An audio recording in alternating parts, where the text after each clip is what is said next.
सबसे पहले मंच पर आमंत्रित करना चाहूँगा हमारी आज की मुख्य अतिथि जी, assistant commissioner of police Delhi police VVIP security Surendrajeet Kaur ji से मैं अनुरोध करूंगा कि वो मंच पर आएं और मैं महात्मा जी टेक्निकल सर से रिक्वेस्ट करूंगा कि उन्हें बुके देकर वेलकम करें। इतने बड़े अधिकारी होने के बावजूद मैम बिल्कुल टाइम पे आकर आप सबके मध्य बैठी हुई हैं और अपना समय यहाँ पर दे रही हैं, तो एक बार ज़ोरदार तालियां होनी चाहिए मैम के लिए। तो पहले तो मैं स्वागत करना चाहूँगा, हमारे बीच उपस्थित हैं योगेंद्र जी, टेक्निकल योगी। मैं चाहूँगा पूरे सदन की एक बार ज़ोरदार तालियां हो टेक्निकल योगी जी के लिए। और वो हमारे बीच आ चुके हैं योगेंद्र जी, जिनके 1.69 मिलियन सब्सक्राइबर हैं। मैं उनसे सीधा अनुरोध करूँगा कि वो मंच पर आ जाएँ और मैं अमरेश भारती सर से रिक्वेस्ट करूँगा कि उन्हें बुके देकर वेलकम करें। बहुत बहुत स्वागत है, अभिनंदन है सर आपका इस क्रिएटर समिट में। तालियां आप लोग बजाते रहें। सतीश पुष्पा जी, मैं सीधा अनुरोध करूंगा कि मंच पर आ जाएं और अमरेश भारती सर से रिक्वेस्ट करूंगा कि उनको बुके देकर वेलकम करें। सतीश पुष्पा जी हमारे बीच।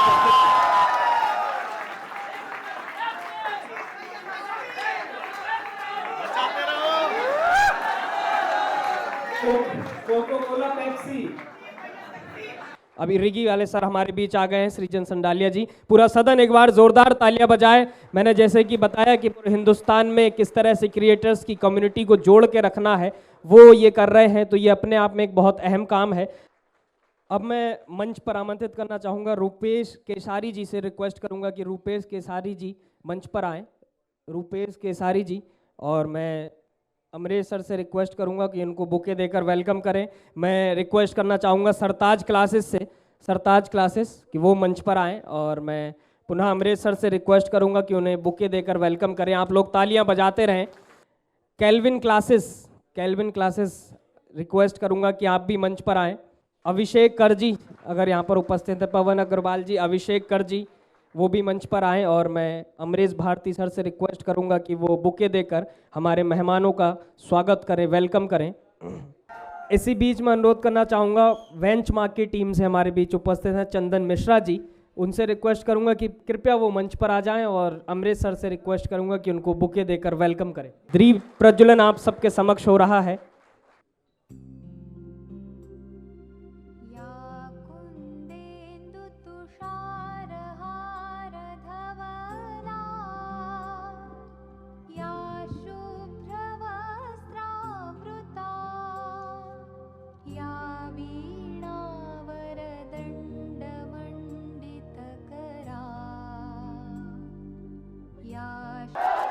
Left right left right left right left right left right left right, make some noise.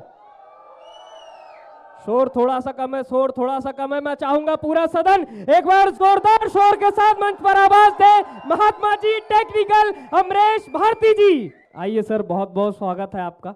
मैं सर को माइक हैंडओवर करने से पहले, चूंकि आप सारे लोग अब बैठ सकते हैं, बहुत बहुत शुक्रिया आपने इस एनर्जी के साथ, इस ऊर्जा के साथ सर को मंच पर आमंत्रित किया। क्योंकि मैंने बताया कि मैं शायर हूँ, गोल्ड मेडलिस्ट हूँ पोइट्री में भारत सरकार के द्वारा, तो मैं 4 पंक्तियाँ मुझे याद आती हैं, जो एक एक पंक्ति आपके शख्सियत को, आपकी जो रूह है उसको परिभाषित करेगी कि तेरे वादे तेरे प्यार की मोहताज नहीं। यह सर के जल्ले वालों के लिए है।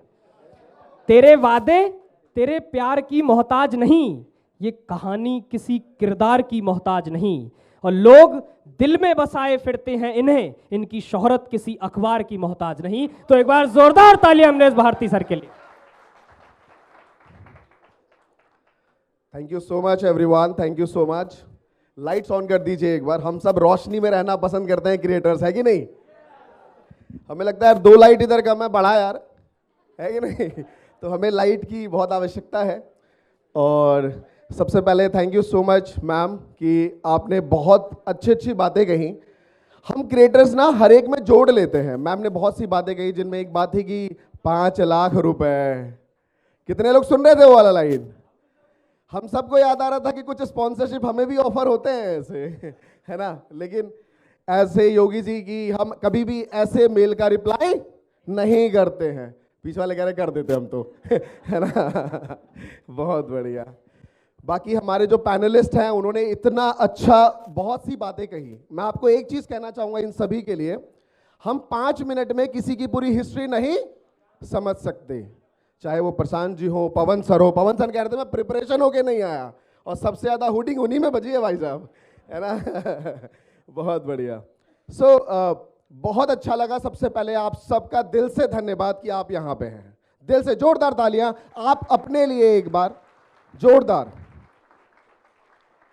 और क्योंकि हम दिल्ली में हैं और मुझे पता है कि दिल्ली से तो लोग हैं ही, बहुत से लोग दूर दूर से भी आए हैं, तो मैं थोड़ा एक आइडिया ले लेता हूं कि कहां कहां से। दिल्ली से कितने लोग हैं, एक बार जरा हाथ खड़े करिए। बहुत बढ़िया। दिल्ली के आसपास हरियाणा हो गया, पंजाब हो गया, उधर से किलोमीटर में ले लेते हैं, 100 किलोमीटर के दायरे में, ओके, 200 किलोमीटर के दायरे में, 500 किलोमीटर के दायरे में। अरे 500 वाले ज्यादा भाई, बिहार से हैं क्या आप लोग? नहीं 500 नहीं, 1000 होता है बिहार तो। 1000 किलोमीटर वाले, हाँ बहुत बढ़िया। 1500। अरे भाई आप कहां से हो? अच्छा बहुत बढ़िया, बहुत बढ़िया।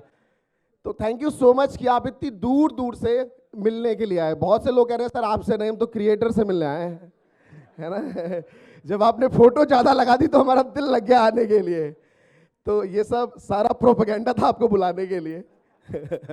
Thank you so much. तो आप सब आए, बहुत अभिनंदन आपका। आज ना हमने सुना यहाँ पे कि क्रिएटर्स बिजनेस कैसे बना सकते हैं, टीम कैसे बिल्ड कर सकते हैं। सतीश जी के बारे में बात हुई कि यार इन्होंने अपनी एक टीम बनाई हुई है, मचाते रहो की टीम, है ना, जो हर जगह मचा रही होती है।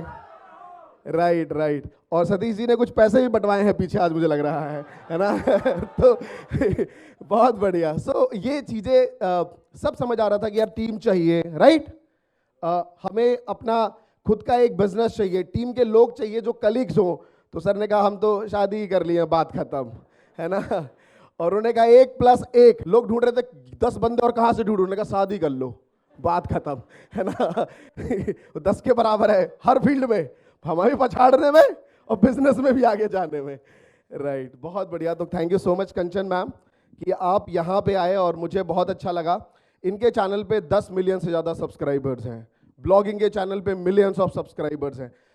हम सब इंस्पायर्ड हो सकते हैं इनसे कि कितनी मेहनत की होगी इन्होंने। जहां पे हम वीडियोस पे वीडियोस बनाते हैं और हमारे चैनल पे सिर्फ 300-400 सब्सक्राइबर होते हैं, किसी चैनल पे 10 मिलियन सब्सक्राइबर्स हैं। जोरदार तालियां उनके लिए।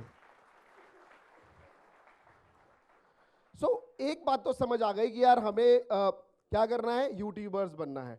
तो सबसे पहले मैं आपको बता दूं, मेरा नाम है अमरेश और मेरे यूट्यूब के चैनल का नाम है महात्मा जी टेक्निकल, है ना। पीछे वाले कह रहे नाम तो है लेकिन आजकल दिखता कम है। अच्छा, वेरी नाइस।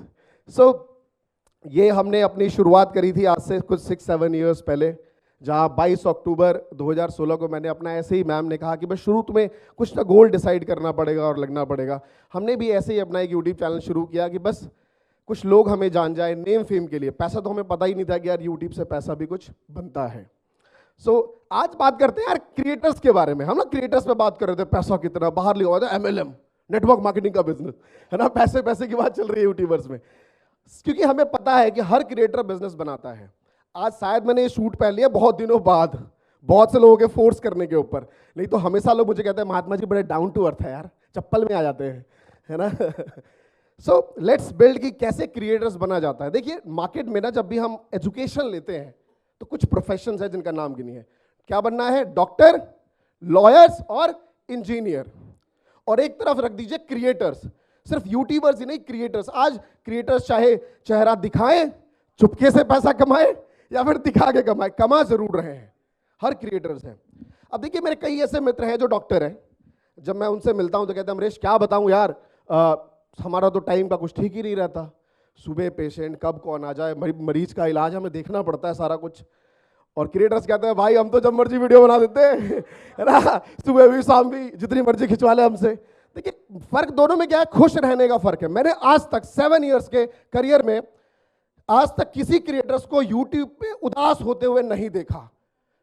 एवरीवन से कि भाई थैंक यू यूट्यूब कि आज हम यूट्यूब प्लेटफॉर्म पे हैं। लॉयर से मिलिए, बोले यार पैसा तो बहुत है, स्टिकर लगा लेते हैं गाड़ी के आगे, किच किच किच, वही घर के कलेश, प्रॉपर्टी के लफड़े, और हरियाणा में हो तो पता ही है तुम्हें क्या हाल रहता है हमारा, है ना। सो और यूट्यूबर्स क्या कहते हैं, अरे भाई अगर हम कंटेंट बना लेना तो हमारा माइंड फ्रेश हो जाता है, नहीं राइट। तो एक बार जोरदार तालियां कंटेंट बनाने वालों के लिए कि अगर हम 2-3 वीडियोस बना ले तो हमारा माइंड क्या हो जाता है, फ्रेश। और लॉयर परेशान है, वही चिक चिक क्या कर रहा हूं यार। तीसरा कौन बचे, हाँ आपका ध्यान चल रहा है मतलब इवेंट में, बहुत बढ़िया। इंजीनियर कह रहे भाई जॉब हो तो बताइयो। पीछे वाले कंप्यूटर साइंस वाले गुस्से से देख रहे हैं मेरे को, कह रहे सॉरी यार कंप्यूटर साइंस वाले को हटा देते हैं, बाकी लोग कह रहे हैं जॉब हो तो बताइयो। और यूट्यूबर क्या कह रहे हैं, जितनी मर्जी वीडियो बनवा ले, 10 वीडियो दिन में, 20 वीडियो, हमारे पास काम की कोई कमी नहीं है। और जब हम वीडियोस बनाने लगते हैं तो क्या आता है, पैसा भी आने लगता है। और पैसा जैसे ही आया रेलवे स्टेशन सब भूल जाते हैं जो हंस रहे हैं वो सब फ्लाइट वाले हैं, समझ रहा हूं मैं। जैसे ही पैसा आता है हम रेलवे स्टेशन भूलते हैं। कितने लोग एग्री करते हैं मेरी इस बातों से, मैं भी कर रहा हूं भाई साहब, अपन भी भूले थे, है ना। मोटरसाइकिल है तो क्या लेके आ जाते हैं, गाड़ी के नाम बताओ भैया, उस पर लिखवा देते हैं यूट्यूबर, गाड़ी थार फॉर्च्यूनर, है ना।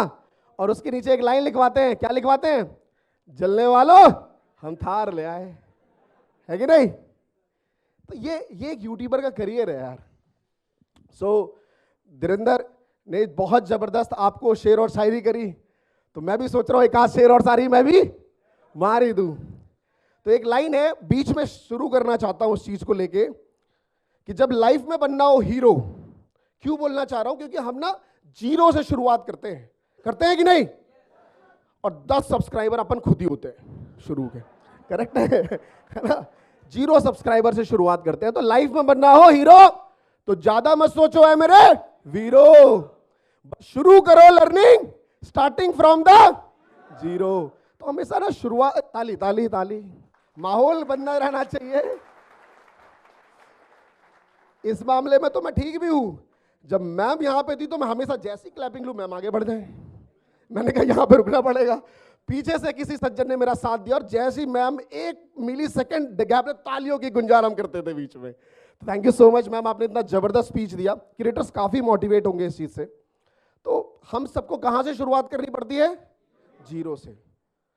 मैं हमेशा देखता हूं कि जब भी टेक्निकल योगी जी उनके चैनल पे, ऐसा मेरा चैनल नहीं चल रहा मुझे प्रमोट कर दीजिए, जुन्नू की टेक पे मेरा चैनल नहीं चल रहा मुझे प्रमोट कर दीजिए, सतीश कुशवाहा के चैनल पे सर मेरा चैनल नहीं चल रहा प्रमोट, हाँ मचा दीजिए थोड़ा सा, है ना, थोड़ा सा मचा दीजिए। बट हमें ये चीज समझनी होगी कि यार हमें ना अपनी स्किल्स को ग्रो करना है सबसे पहले।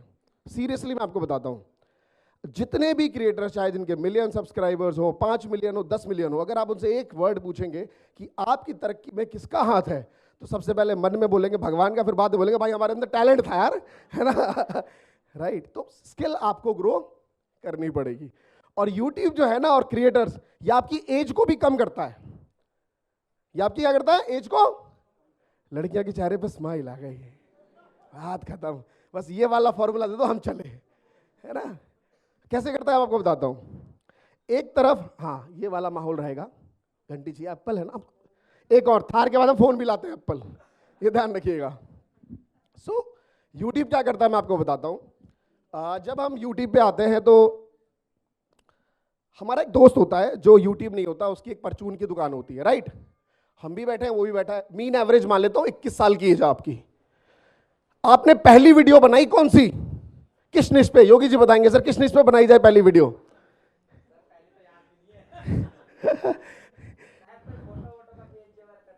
जी, तो ज्यादातर मैंने देखा है, मेरा जो एक्सपीरियंस रहा है कि ज्यादातर लोग सब पैतरिया बना लेते हैं, कहते हैं ये करेंगे डिफिकल्ट है, ये करेंगे डिफिकल्ट है, मोटिवेशन ठीक लग रहा है ना। कितने लोग एग्री करते हैं कि मोटिवेशनल चैनल हम शुरू कर देते हैं। अच्छा इसमें कोई बुराई नहीं है, क्योंकि जैसे अभी आप हंस रहे हैं तो when you start making a video लोग आप पे हंसेंगे और फिर वो आपके साथ हंसेंगे, ये ध्यान रखना, करेक्ट। तो आपने तो भैया क्या किया, वीडियोस बना दी, और पहली वीडियो बनाई आपने कौन सी मैं बताता हूं, हाउ टू ओवरकम ब्रेकअप। हाँ जी, वीडियो बना दिया आपने, 2 दिन बाद देखा उस पे आ गए 15 व्यूज, है ना, एक कमेंट, और वो भी कमेंट आपका खुद का, है ना, आपका मूड खराब है। और वहीं पे आपका एक दोस्त जो दुकान पे जा रहा है रेगुलर, नोटों की गड्डी रात को लाता है इतनी मोटी सी यहाँ पे, गिन के 500 के नोट, 2,000 के नोट, और आपके मम्मी पापा, तू कितना कमाता है? मैम मम्मी $0.3, है ना, है ना। लेकिन आप अपना काम शिद्दत से करते रहे, किसी से कंसिस्टेंट होते हुए। कैसे कंसिस्टेंट? जो कंसिस्टेंसी की डेफिनेशन है वो छोटा सा देना चाहूंगा, बहुत से लोग कंफ्यूज रहते हैं। सिंपल, आप ध्यान रखिए कि आपके प्रोफेशन में टॉप क्रिएटर्स वीक की कितनी वीडियो बनाते हैं। अगर इंग्लिश कलेक्शन वाले 6 बना रहे हैं तो आपको 6 बनाना पड़ेगा, करेक्ट? ये है कंसिस्टेंसी की डेफिनेशन। तो भाई आप अपना कंसिस्टेंट होकर चैनल बना रहे थे, कभी आपने हाउ टू ओवरकम ब्रेकअप की बना दी, आगे बनाते गए बनाते गए, और एज हमेशा बढ़ती रहती है कि नहीं? मैंने स्टार्ट करा था 26 की एज में, योगी जी ने स्टार्ट किया था 40 की एज में है ना, लेकिन फिर भी वो कहता है देख लो आपसे यंग दिखता हूं है ना। सो एज बढ़ती गई, आज 21 के हैं, कल 31 के होंगे, 41 भी होंगे, 51 भी होंगे, 61 भी होंगे, और 71 भी हो जाएंगे। आज आप सीना चौड़ा करके घूमते हैं, लेकिन 70 की एज में आप थोड़ा सा ऐसे दिखेंगे। किसी पार्टी फंक्शन में एक चेयर होगा इधर और एक इधर, और आप ऐसे करके बैठे होंगे, और आपका एक दोस्त जो लाला था वो भी कहीं ना कहीं सामने ही बैठा होगा। जो 21 वाला बच्चा है वो आपसे क्या पूछेगा? दादाजी कैसी तबीयत आपकी? और आपके अंदर से गुस्सा आएगा, मैं बहुत हर्षपुट हूं, मैं भी देख लूंगा तेरे को दोनों हाथ से, लेकिन आप बोल नहीं पाएंगे। कोई भी आएगा, तबीयत ठीक है आपकी, कोई दिक्कत तो नहीं है, दवाई ले रहे टाइम पे? आपने दवाई नहीं लेनी 70 में, लेकिन वो पूछ रहा है कि दवाई तो नहीं ले रहे। वहीं पे जो दूसरा दोस्त है परचून वाला, वो फोन निकालता है, हरी का भजन लगाया और सुन रहा है बैठ के, और आपने मोबाइल निकाला और Y2 स्टूडियो खोला। क्या किया? 71 की एज में मोबाइल निकाला और Y2 स्टूडियो खोला, और वो वाली वीडियो पे कमेंट आ गया। कौन सी वाली वीडियो पे? हाउ टू ओवरकम ब्रेकअप, कि भाई तूने दिल जीत लिया मेरा।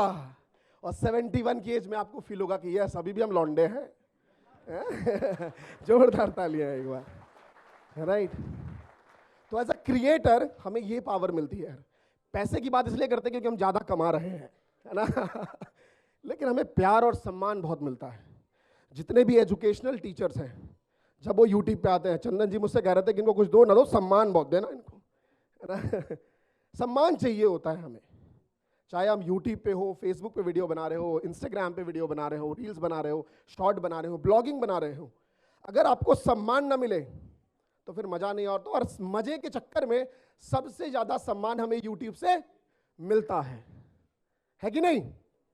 तो ये है यूट्यूब की पावर। तो हमें इस तरीके से आगे बढ़ना चाहिए। थोड़ा सा और समय लूंगा मैं कि जब मैंने अपना यूट्यूब चैनल स्टार्ट किया तो मैंने एक आप सबसे झूठ बोला। योगी जी कह रहे हैं वो कौन सा वाला था, वो कल जो बता रहे थे वाला तो नहीं था योगी जी? अरे बाप रे, मैंने आपसे झूठ बोला। एक्चुअली क्या हुआ, वन ऑफ इवेंट जब मैं गया तो उसने पूछा कि सर आप अपनी मोटिवेशन के लिए कौन सी किताब पढ़ते हैं? तो मैंने कहा कौन सा नाम याद है मेरे को, कौन सा नाम याद है मेरे को, कौन सा नाम याद है मेरे को। अचानक से दिमाग में आ गया कौन सा? रिच डैड पुअर डैड, है ना जी, rich dad poor dad. Satish तुम मेरे साथ ही हो भाई, है ना रिच डैड पुअर डैड दिमाग में आ गया। मैंने कहा sir rich dad poor dad. बोला सामने वाले बोला सर जबरदस्त बुक है, पैसिव इनकम के लिए तो जबरदस्त बुक है। मैंने कहा ठीक है। फिर अगले इवेंट में गया, उसने कहा सर आप लोगों को क्या बोलेंगे कौन सी किताब पढ़ने के लिए? मैंने कहा रिच डैड पुअर डैड और पैसिव इनकम के लिए ये जबरदस्त किताब है। सामने वाला कहता सर उसमें स्टोरी बड़ी अच्छी है। मैंने कहा हाँ। फिर एक इवेंट में गया है ना फिर एक इवेंट में गया, वहां पूछा सर आप क्या रिकमेंड करेंगे? मैंने कहा rich dad poor dad passive income के लिए जबरदस्त बुक है और उसमें जो एक स्टोरी है वो जबरदस्त है है ना। तो मैंने कहा यार 2-3 मिनट तो निकल ही चुका है, क्यों ना इसका एक वीडियो बना दिया जाए। अपन ने वीडियो बना दी, मैंने आप सब ने, क्योंकि मैं अपने आप में आप सबको देखता हूं। वीडियो बना दी, हाँ जोरदार तालियां एक बार। बना दी वीडियो, उस पे आ गए 10 मिलियन व्यूज। और आज हम सोच रहे हैं कि क्या इस पे वीडियो बनाऊंगा परफेक्ट रहेगा या नहीं। हम ये सोच रहे हैं आज बैठ के, आप सब में से हर लोग सोच रहे हैं कि क्या मैं इस टॉपिक पे वीडियो बनाऊंगा और ये परफेक्ट रहेगा कि नहीं। किस परफेक्ट को ढूंढ रहे हैं आप? जो एक मिथ है, जो है ही एग्जिस्ट नहीं। आज हम यहां स्टेज से उतरेंगे और मैंने अपनी 5 गलती ढूंढ ली है कि अगली बार जब स्टेज पे चढ़ूंगा तो ये 5 गलतियां नहीं करूंगा। आप सब ने इवेंट आने से पहले डिसाइड कर लिया कि भाई इस बंदे के अगले इवेंट में राइट हर पर्सन अपने आप में कुछ ना कुछ कमी ढूंढ लेता है। मैं ये नहीं कह रहा कि यूट्यूब पे 5 साल 10 साल हो जाए तो ये कमी आती है। जब आप 20 वीडियो बना लेते हैं तो लगता है यार सब तो बना चुके हैं, अब क्या बनाए। योगी जी कहते हैं तुम अभी से तुम्हारा कंटेंट खत्म हो गया योगी जी रियलिटी है। तो सिंपल समझना हमें ये है कि हमें कभी भी परफेक्ट की तलाश नहीं करनी है और स्टार्ट तो कर ही देना है यूट्यूब वर्ल्ड में, है कि नहीं। सो आई होप समय थोड़ा कम है और चीजें बहुत है दिल के अंदर कहने को एज अ कंटेंट क्रिएटर, मेरे, योगी जी, सतीश और सबके पास जितने भी क्रिएटर्स हैं। सो सबसे पहले मैं थैंक यू करना चाहूंगा मैं अपनी दादी का, जो कि अभी घर की तरफ निकल गई, मेरे फादर का जो यहां पे है, तो उनके एक बार जोरदार तालियां। कभी कोई ऐसा मंच मिला नहीं जो मैं उनके सामने कुछ बातें शेयर कर पाऊं। हम बिहार और यूपी के बच्चे हैं। पिताजी घर में हो तो हम कहां रहते हैं, बाहर, और पिताजी बाहर हो तो हम कहां रहते हैं। ये मामला मेरा अभी तक चल रहा है और पता नहीं कौन सा कॉन्फिडेंस लेके मैं ये बातें बोल रहा हूं सामने ही। सो जब मैंने यूट्यूब करियर शुरू किया, हमारा कुछ 50 गज समझते हैं आप दिल्ली में, 500 स्क्वायर फीट का घर था। और मैं आपने अपने पिताजी से शेयर किया कि यार मुंबई में एक यूट्यूबर है, बिहार में एक यूट्यूबर है, जो यार ऐसा ऐसा प्रोडक्ट उनके घर आ जाता है।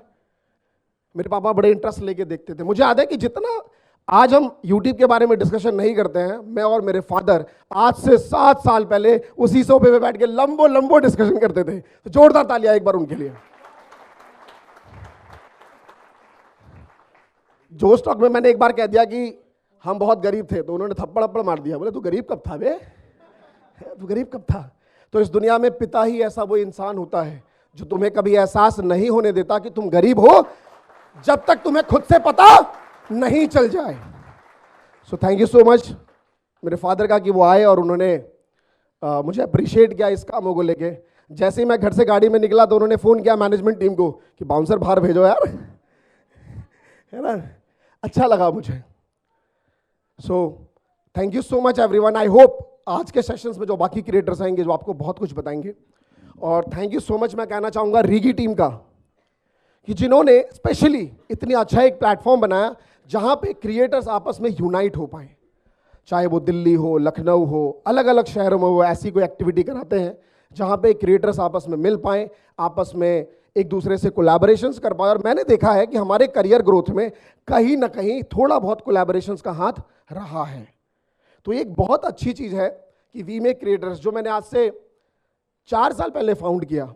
शुरुआत मैंने अकेले एक हॉस्पिटल में करी। जब एक पहली बार क्रिएटर को मैंने बुलाया तो वो ऑफिस के अंदर बैठ के 4 बार पूछ चुका था कि तुम्हारा ऑफिस कहाँ है, क्योंकि वो एक्चुअल में था ही नहीं वहाँ एक हॉस्पिटल था, हमने हॉस्पिटल में लिया हुआ था। बट मैंने एक साहस करा। सर ने क्या बोला कि जरूरी नहीं है आपके मिलियन सब्सक्राइबर होने चाहिए, रियलिटी है ये। मैंने जब उस रेंट के लिए 10,000 रुपये सामने वाले को दे आया था तो घर पे आके मैं अपनी वाइफ के सामने रो रहा था कि 10,000 डूब गए मेरे। तो मेरी वाइफ ने कहा आप दे दिए हैं तो 1 महीने का ऑफिस लो। जोरदार तालियां उसके लिए भी एक बार। और देखिए अगर मैं वो 1 महीने का साहस नहीं लेता तो आज हमारे कंसिस्टेंट 4 सालों से हमारे जितने भी टीम मेंबर्स हैं वो आज 30 से भी ज़्यादा लोगों की टीम है जो 3 सालों से भी ज़्यादा है, और आज वो हमारे साथ है, आसपास कहीं ना कहीं आपका सर्व कर रहे होंगे। Thank you so much everyone. So thank you so much Rigi कि उन्होंने इतना अच्छा प्लेटफॉर्म दिया। Thank you so much benchmark और चंदन जी की टीम, जो खासकर क्रिएटर्स के लिए पहले उन्होंने एकेडमिक में बहुत हेल्प किया लोगों को, डिजिटल बोर्ड प्रोवाइड करे जहाँ पे क्रिएटर्स कैसे पढ़ा सकते हैं बहुत आसान तरीके से। फिर उन्होंने स्किल वालों के लिए हेल्प करा।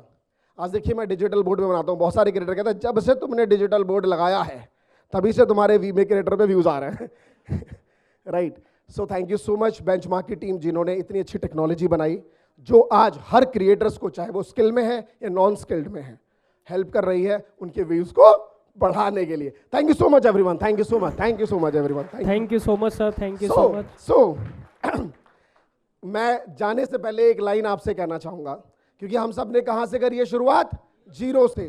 यूट्यूब पे बहुत मेहनत की है, तो मैं एक लाइन आपसे कहना चाहूंगा कि जब कभी भी यूट्यूब का इतिहास लिखा जाएगा उसमें एक नाम हमारा होगा। जब कभी भी यूट्यूब का इतिहास लिखा जाएगा उसमें एक नाम हमारा होगा कि उस लड़के ने हार नहीं मानी थी, है ना? बहुत जोर से, इतना धीरे नहीं, इतना धीरे नहीं।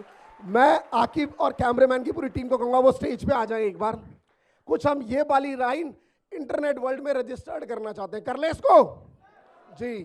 तो आ जाइए पूरी टीम। अच्छा पहले से रेडी, इनको बता रखा था मैंने, जैसे ये लाइन आए वहां आ जाना। पहुंच गए लोग। Thank you so much Jatin. हाँ, बिल्कुल बिल्कुल। सो एक बार मैं ये लाइन रिपीट करूंगा, आपको बोलना है आसान नहीं है, जो हम लास्ट वाले में कहते। क्या था हमारा लाइन? कि जब कभी भी यूट्यूब का इतिहास लिखा जाएगा, एक नाम हमारा होगा कि उस लड़के ने हार नहीं मानी थी। तो आपको इतना कष्ट है कि नहीं मानी थी बोलना है, ठीक है जी? रेडी? तो जब कभी भी यूट्यूब का इतिहास लिखा जाएगा, उसमें एक नाम हमारा होगा कि उस लड़के ने हार नहीं मानी थी। उस लड़के ने हार, उस लड़के ने हार। Thank you so much everyone, thank you so much Dhirendra for having, and thank you so much everyone, thank you.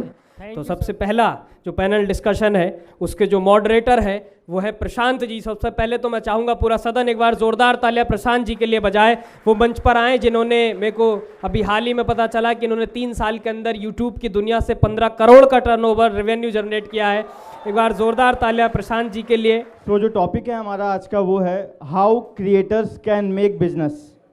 देखो यूट्यूब में आप लोग सब लोग कंटेंट क्रिएट करते हो, आप भले कोई भी क्रिएटर हो, किसी भी प्रकार के क्रिएटर है, YouTube, Instagram, Facebook, but finally end of the day हमें मोटिवेशन जो मिलती है वो रेवेन्यू से मिलती है। तो किसी भी सोर्स का रेवेन्यू, जैसे एडसेंस से आ रहा हो या कोर्स सेलिंग से आ रहा हो या ई कॉमर्स से आ रहा हो या स्पॉन्सरशिप से आ रहा हो, बट वो हमारे लिए मोस्ट इंपॉर्टेंट टॉपिक है। तो आज हम उसी पे डिस्कस करेंगे कि क्रिएटर्स कैसे बिजनेस क्रिएट करते हैं। तो पहला सवाल सारे लोग से है कि इनका सबका जो इनकम सोर्स है वो कितने मीडियम से है, एडसेंस से केवल है कि आपका स्पॉन्सरशिप से है, कि किस तरीके से वो चीज़ काम करता है, किस तरीके से लोग कांटेक्ट करते हैं आपको बिजनेस के लिए। तो एक एक करके मैं सवाल ले लेता हूँ। तो पहले सर आप बताइए कि किस तरीके से आपका जो रेवेन्यू सोर्स है वो किस तरीके से आप करते हैं यूट्यूब? ओके, तो 2017 में चैनल की शुरुआत हुई थी, तो उसके बाद पता भी नहीं था कि यूट्यूब से पैसा कमाया जाता है। बस चैनल की शुरुआत कर दी हमने। उसके बाद धीरे धीरे पता चला कि हाँ भाई, यूट्यूब चैनल शुरू होने के बाद काफ़ी जगह से हम पैसा कमा सकते हैं। उस टाइम मुझे लिटरली गूगल एडसेंस के बारे में भी नहीं पता था, तो मेरी एज उस टाइम 18 भी नहीं थी, ठीक है। उसके बाद मैंने चालू कर दिया, चैनल मोनेटाइज हो गया, $2 मैंने कमा लिए। फिर यूट्यूब ने कोई अपडेट कर दिया, उसके बाद हम पैसा नहीं कमा पाए। 4000 घंटे का वॉच टाइम कंप्लीट करना रहता था। तो हमारी गूगल एडसेंस से तो अर्निंग चालू हो गई, पहला अर्निंग सोर्स।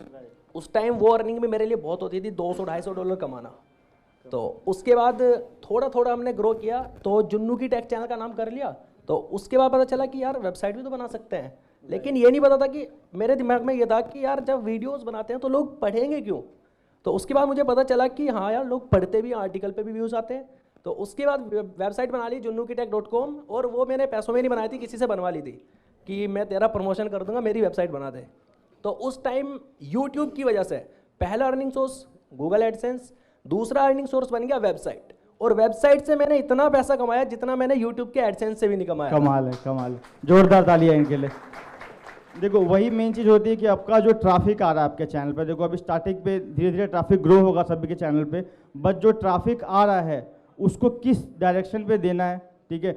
और ऐसा नहीं कि आपका ट्रैफिक मान के चलो यूथ का है और आप कुछ ओल्ड एज की चीज़ें बेच रहे हो, वैसा नहीं। आपको करेक्ट चीज़ पता होना चाहिए कि वेबसाइट में आपके ट्रैफिक को मॉडरेट करना है, कि आपके ट्रैफिक को स्पॉन्सरशिप का ट्रैफिक है, कि आपका ट्रैफिक जो है वो एडसेंस का केवल है, वो आपको नॉलेज होना चाहिए।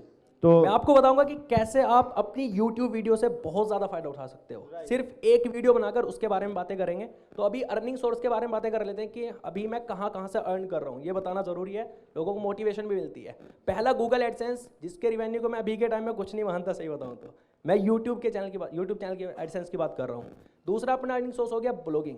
ब्लॉगिंग के बाद स्पॉन्सरशिप, जो कि सबसे तगड़ा रिवेन्यू वहाँ से मिलता है स्पॉन्सरशिप से। उसके बाद एफिलिएट मार्केटिंग, मैं ज़्यादा ध्यान नहीं देता उस पर। अभी के टाइम में ब्लॉगिंग पे बहुत ज़्यादा फोकस चल रहा है, 2-3 वेबसाइट बना रखी है, और अभी एक मेन वेबसाइट है junnukitek.com।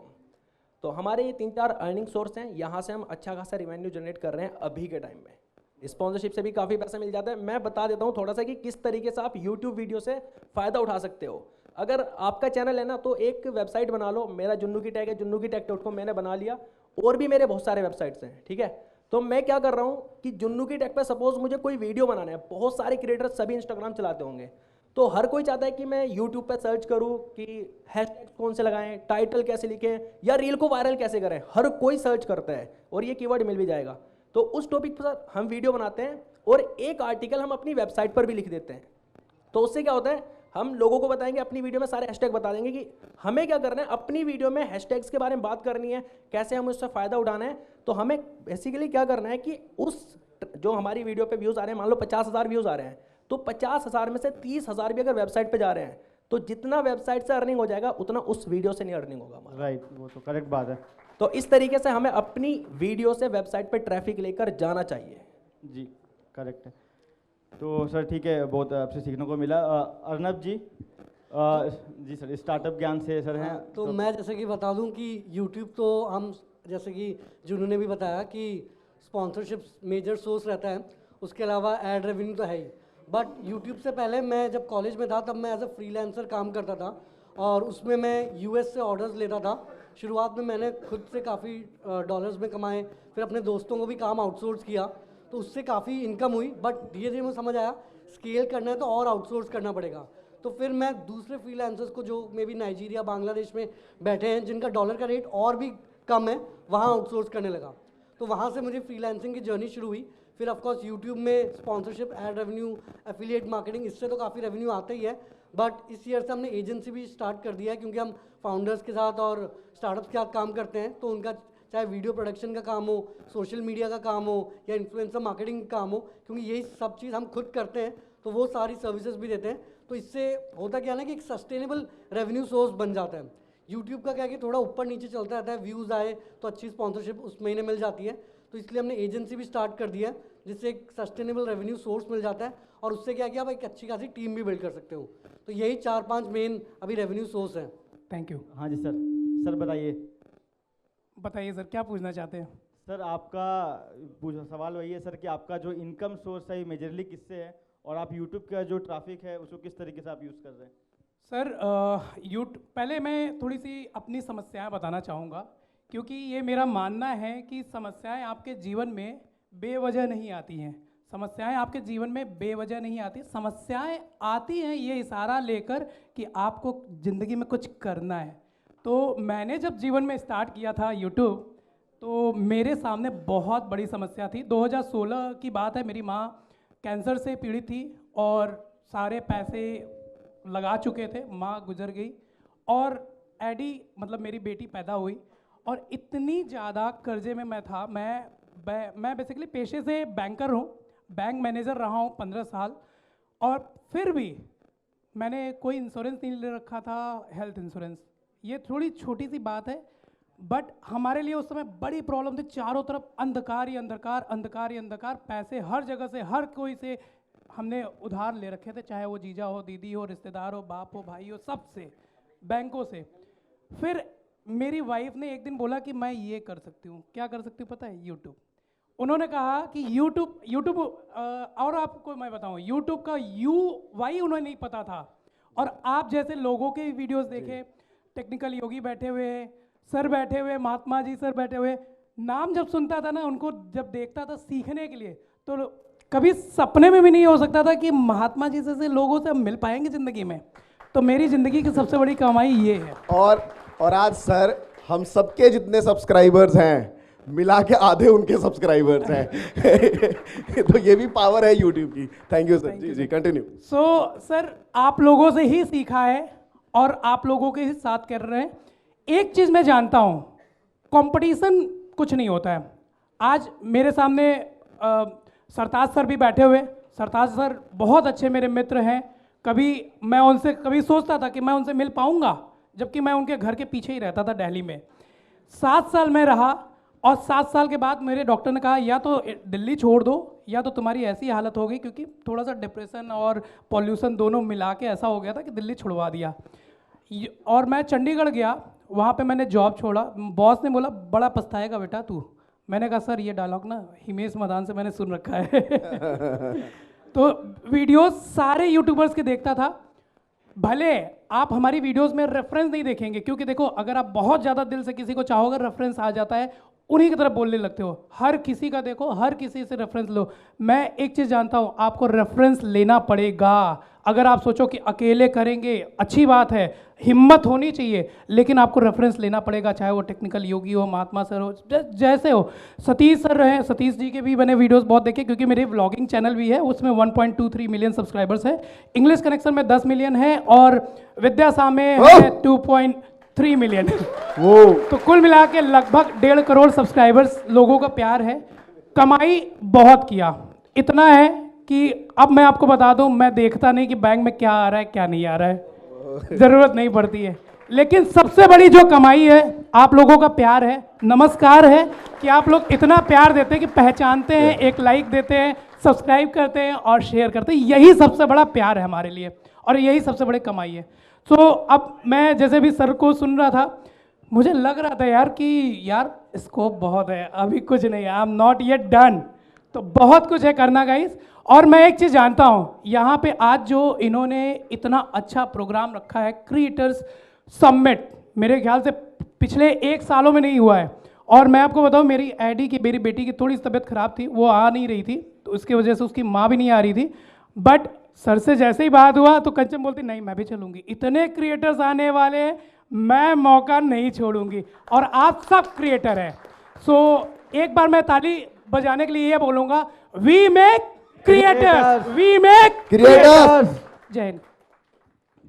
जबरदस्त सर। हेलो, अभी बस मैं एक बात से स्टार्ट करूंगा। जैसे आपने बोला था कि इनकम सोर्सेज मेरे क्या हैं, तो मैं बताना चाहूँगा कि पहले इनकम सोर्सेज के बारे में बताता हूँ कि पहले है ना, ज़मींदार हुआ करते थे और उनके यहाँ जो काम करने वाले लोग होते थे उनसे बोलते थे कि अपना रौब दिखाने के लिए कि जहाँ तक ज़मीन दिख रही है ना वो हमारी है। वो ऐसा क्यों बोलते थे? क्योंकि उसको पता है कि उसकी सोच छोटी है और वो धीरे कम ही देर तक देख सकता है। तो अपने आप को ऊपर दिखाने के लिए वो क्या कहता था, जहाँ तक तुम देख सकते हो ना ज़मीन मेरी है। अगर वो थोड़ी सी सोच बड़ी रखता और पेड़ पे चढ़ जाता तो ज़मींदार छोटे हो जाते, ठीक है ना। तो वो इनकम सोर्सेज उनको नहीं दिखती, पर इनकम सोर्सेज इतनी है, अपार हैं। आप जितना ऊपर देखोगे उतनी इनकम सोर्सेज आपके पास आती जाएंगी। मैं भी पहले छोटा सोचता था, मैं सिर्फ ब्लॉगिंग करता था, ठीक है। अच्छा, अभी बहुत सारे ऐसे लोग होंगे जो कहते होंगे कि, क्योंकि मोस्टली यहाँ पर मुझे यूट्यूबर्स दिख रहे हैं जो बोलते होंगे कि यार सब तो देखते हैं, पढ़ता कौन है, ठीक है।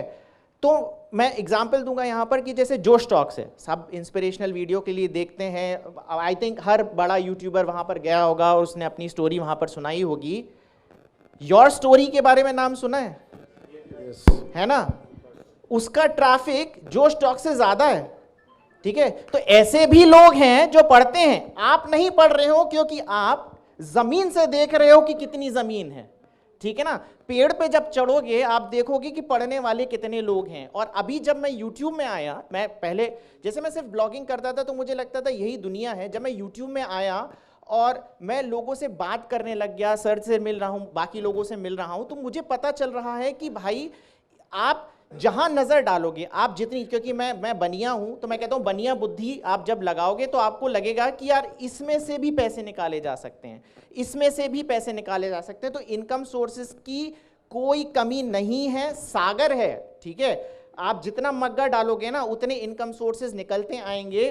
और मैं भी धीरे धीरे अपने इनकम सोर्सेज अब बढ़ा रहा हूं। और ब्लॉग से स्टार्ट किया था, ठीक है। ब्लॉग में नाम नहीं मिलता है, पैसा बहुत मिलता है, नाम नहीं मिलता है। नाम मिलता है यूट्यूब से।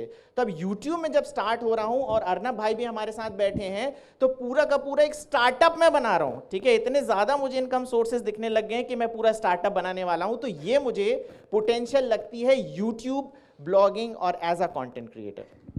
बहुत अच्छा था, बहुत ही ज़बरदस्त। सो एक क्वेश्चन मैं सबसे और लूँगा, फिर इस सेशन को हम लोग ख़त्म करेंगे, क्योंकि ये जो अभी चारों का जो जवाब था उसमें काफ़ी सारे हमारे इनकम सोर्स से लेकर काफ़ी क्वेश्चन हमारे आंसर हो चुके हैं। तो मैं थोड़ा सा बताना चाहता हूँ कि मैंने भी जब 4 साल पहले मैं दिल्ली ही आया था कुछ बिज़नेस के लिए, तो वहाँ पे कुछ प्रोजेक्ट में हमने स्टार्ट किया था। तो वो चीज़ें ऐसी थी कि वो कुछ चीज़ें ख़राब चली गई। वहाँ पे होता है, नया नया बिजनेस आदमी स्टार्ट करता है, तो वो चीज़ें मैं फिर बैंक रब्डी हो गया था, मतलब माइनस में चला गया था अकाउंट। तो उसके बाद फिर मैं सोचा कि चलो अपने होम सिटी वापस चलते हैं और वहाँ पे कुछ ना कुछ जो मैंने सीखा है। उस समय क्या था कि मैंने भले उस बिज़नेस से भले फेल हो गया था, बट कम्युनिकेशन स्किल मैंने सीखा था, यूट्यूबर्स के बीच में नेटवर्क मैंने पैदा कर लिया था। तो वो जब मैं वापस गया और मैं ट्रेन में जब जा रहा था ना वापस, तो मैं यही सोच रहा था कि मैं कहाँ कहाँ गलती किया है मैंने। तो फिर मैंने उस समय मेरे पास ना जब मेरा होम सिटी था वहाँ पर वापस जब मैं गया तो अपने घर पे नहीं रहा, मैं अपने दोस्त के यहाँ पीजी पे रहा, क्योंकि मम्मी लोग से बताया नहीं था कि मैं वापस आ रहा हूँ। तो उस समय फिर मैंने डिजिटल मार्केटिंग सीखा, वहाँ बैठ के मार्केटिंग, लोगों से बात किया कि मैं कुछ, फिर मैंने रिसर्च किया कि क्या क्या प्रोडक्ट्स है जो मैं क्रिएटर्स के थ्रू सेल कर सकता हूँ। तो वहाँ पे मैंने कुछ लिस्ट बनाया कि चलो ये डोमेन, मेरा एक्चुअली डोमेन जो है वो सिक्योरिटी गैजेट्स का है, यूनिक गैजेट्स में सिक्योरिटी गैजेट्स का डोमेन है। तो वो सेंसर्स वगैरह वो सारी चीज़ मैंने सोर्सिंग करना स्टार्ट की। फिर मैंने पहला वीडियो महात्मा जी टेक्निकल जो सर जी हैं उनसे काफ़ी गाइडेंस मिला, क्योंकि वो he is dearest friend of mine, 2017 से मैं उनको जानता हूँ। कुछ भी जो था कभी भी कॉल उठाते, रात को 3 बजे भी कॉल करता हूँ तो कॉल उठाते हैं वो, और कुछ भी पूछना रहता है तो वो हेल्प करते हैं। तो वहाँ से जर्नी स्टार्ट हुई और फिर मैंने बिल्ड करना स्टार्ट किया यूट्यूबर्स लोगों के साथ, वो प्रोडक्ट को प्रमोट करना स्टार्ट किया। तो वही बताना चाहता हूँ कि प्रोडक्ट को प्रमोट अगर आप करना चाहो तो अभी भी इंडिया में हम क्रिएटर्स के थ्रू काफ़ी रीजनेबल रेट में, उस समय पैसे नहीं होते थे, दोस्ती के नाम पे लोग प्रमोट कर देते थे, 4 साल पहले की बात बता रहा हूँ। और फिर हमारा जो डिस्ट्रीब्यूटर नेटवर्क, अभी ऐसा डिस्ट्रीब्यूटर नेटवर्क है मेरे प्रोडक्ट का कि हर सिटी में हमारा ऑफिस है, इंडिया की हर सिटी में मेरा ऑफिस है। बस ये वो उसीलिए हो पाया है कि वो क्रिएटर्स के थ्रू वो लोग मिले और उन्होंने प्रोडक्ट को मेरे इतना फैला दिया कि आज वेबसाइट के थ्रू, अमेज़ॉन फ्लिपकार्ट के थ्रू और ऑफलाइन भी इतना ज़्यादा सेल्स होता है कि कोई उसमें मैं कहीं भी रहूँ इंडिया में, अपना काम जो है वो ऑटो पायलट मोड में चलता रहता है। तो वही है कि इसका पावर होता है, हार मत मानो, जो सीखे हो अपने फेलियर से उससे जो है अपना अप्लाई करो और स्टार्ट करो और लगे रहो, बस लगे रहो। जैसा अपना सतीश जी बोलते हैं कि मचाते रहो, वो मचाते रहो। हाँ, तो एक एक क्वेश्चन पर सवाल लेते फिर ख़त्म कर दो कि और लोगों का भी चीज़ें स्टार्ट हो रही है। तो बस सर 2 लाइन में उस चीज़ का जवाब दीजिएगा जो मैं अभी पूछ रहा हूँ आप लोगों से कि सर अभी आप लोगों का, जब आप लोग यूट्यूब में आपके ट्रैफिक आ गए, वो सारा कुछ हो जाता है, जब हम एक लेवल पे पहुँच जाते हैं जहाँ पे हमारे कुछ नॉर्मल से फॉलोअर्स बन जाते हैं जो हमें रेगुलर देख रहे हैं, तो उनसे फिर आप जब अपना एनवायरनमेंट क्रिएट करते हो, टीम क्रिएट करते हो, तो किस तरीके का लोगों को अपनी टीम बढ़ानी चाहिए और किस तरीके का वो पूरा जो इकोसिस्टम है वो किस टाइप से पैदा करते हैं, तो वो आप लोग थोड़ा सा बताइए लोगों को। देखो, मैं आप सभी को ना, जितने भी यहाँ पे क्रिएटर्स हैं, सबको एक बार बताना चाहूँगा, ठीक है सर? इसका जवाब भी मैं दूंगा कि कैसे टीम बनानी चाहिए। उससे पहले मैं बता दूं कि आप कभी भी एक चैनल के ऊपर डिपेंड मत रहो। अगर आप एक चैनल के ऊपर डिपेंड रहोगे तो भाई मज़ा नहीं आएगा। अभी के टाइम में आप लोगों की नज़रों में, जितने लोग भी जानते हैं, मेरे 2 चैनल हैं, बट ऐसा नहीं है। मैं समझो कि हर 15-20 दिन बाद एक चैनल क्रिएट कर लेता हूँ अभी। हाँ, ऐसा ही होता है। और मेरे पास ना बहुत सारे कमेंट्स आते हैं, बहुत सारे कमेंट्स कि जुन्नू भाई आप अपनी वीडियो पे तो अप्लाई करो जब किसी वीडियो पर व्यूज़ नहीं आते। मैं लिटरली बता रहा हूँ, मैं अप्लाई करने के बाद ही आप लोगों को बताता हूँ कुछ टिप्स, समझ गए ना? कुछ तो मेरा एक्सपीरियंस हो गया। एंड मैंने क्या किया कि एक चैनल बनाया, यकीन नहीं करोगे 3-4 दिन पहले ही चैनल बनाया, पहला ही वीडियो शॉर्ट वायरल, समझ रहे हो ना? तो अभी के टाइम में 10-10 मिलियन सब्सक्राइबर छोटे छोटे से बच्चे लेकर बैठे हैं। 15 साल का बच्चा एक 3 मिलियन सब्सक्राइबर लेकर बैठा है, तो वो भी अच्छा खासा अर्निंग सोर्स कर रहा है। बहुत सारे लोग सोचते हैं कि शॉर्ट्स में फेस वैल्यू नहीं बनेगा। भाई पैसा तो आ रहा है ना तुम्हारे पास, पैसा आने के बाद टीम बन जाएगी, उसके बाद कितने भी चैनल खोल लो, फेस वैल्यू बन जाएगा, पहले पैसा तो कमा लो। तो अभी के टाइम में आप सभी के पास अपॉर्चुनिटी है, जितने भी शॉर्ट्स क्रिएटर देख रहे हैं सारे के सारे एक चैनल शॉर्ट्स बनाओ, दूसरा बनाओ, तीसरा नहीं चलता चौथा बनाओ, बनाते रहो। और एक चीज़ और बोलूँगा, अभी के टाइम में लोग क्या कर रहे हैं कि वीडियोस उठाकर यूट्यूब से उस पर वॉइस ओवर कर रहे हैं। तो आप लोग क्यों नहीं करते? फेस वैल्यू नहीं बनेगा भाई, पैसा इतना आएगा जितना आप सोचोगे भी नहीं, समझ रहे हो ना? तो इसलिए शॉर्ट्स पे काम करो, अभी के टाइम में बहुत ज़्यादा पैसा आपको मिलने वाला है। बाकी शॉर्ट चैनल बनाने के बाद उसके बाद लॉन्ग चैनल बना लो, वहाँ पे आपको ट्रैफिक मिल जाएगा, समझ रहे हो ना? तो रुको मत। अब रही टीम की बात कि टीम हमें कैसे बनानी चाहिए, कब बनानी चाहिए। जब आप यूट्यूब से मान लो भाई 50,000 रुपये महीना कमा रहे हो, तो उसके बाद 1-2 बंदों को देख लो, अपने दोस्तों को साथ लगा लो, ठीक है? दोस्तों से थोड़ा सा काम निकलवाओ, तो उनको भी पैसा दो। ऐसा नहीं किसी दोस्त से काम ले रहे हो उसको पैसा ना दो, उसको पैसा दो, वो आपका और बेस्ट काम करेगा। तो टीम तो आपकी ऐसी बन जाएगी जब आप पैसा कमाना शुरू कर दोगे, किसी को 10,000 दे दो, किसी को 15,000 दे दो, इस तरीके से आपकी टीम बनती जाएगी, ठीक है? और बहुत सारे ऐसे भी मिल जाते हैं कि आप एक चैनल बना लो, उनको पूरा दे दो कि भाई तू इस पर काम करेगा। वो आप पहले एक चैनल को ग्रो करोगे तभी ये पॉसिबल हो पाएगा। ये मत सोचो कि भाई फेस वैल्यू बनाना है, भाई फेस वैल्यू बाद में भी बन जाएगा, पहले चैनल को तो ग्रो कर लो, मिलियन में सब्सक्राइबर करके दिखा दो लोगों को। तो टीम तो बन जाएगी आपकी बात में। थोड़ा सा वक्त का तकाजा है तो थोड़ा थोड़ा सा शॉर्ट में आंसर दें। राइट। अर्नब जी बस 2 लाइन में सर बताइए कि तो मैं तो यही बोलूँगा कि जैसे जुन्नू जी ने भी बोला कि पहले आपको एक चीज़ पे फोकस करके ग्रो करना है।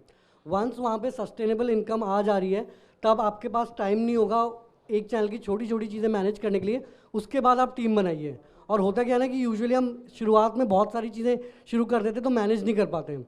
तो एक चीज़ पे फोकस करिए। वंस ग्रो हुआ, थोड़ा अच्छा खासा रेवेन्यू हुआ, फिर आप आराम से, चाहे आप इंटर्न्स भी आजकल हायर कर सकते हैं। अब तो वर्क फ्रॉम होम का भी ऑप्शन आ गया, तो ज़रूरी नहीं है कि आपको एक ऑफिस भी सेटअप करना है। तो वहाँ पे करिए सो दैट उसके बाद क्या होगा कि आप स्पेशलाइज्ड वीडियो एडिटर्स ले लिए तो उसमें आपका टाइम काफ़ी ज़्यादा बचेगा एंड फिर आप धीरे धीरे दूसरी चीज़ों में काफ़ी एक्सपैंड कर सकते हैं।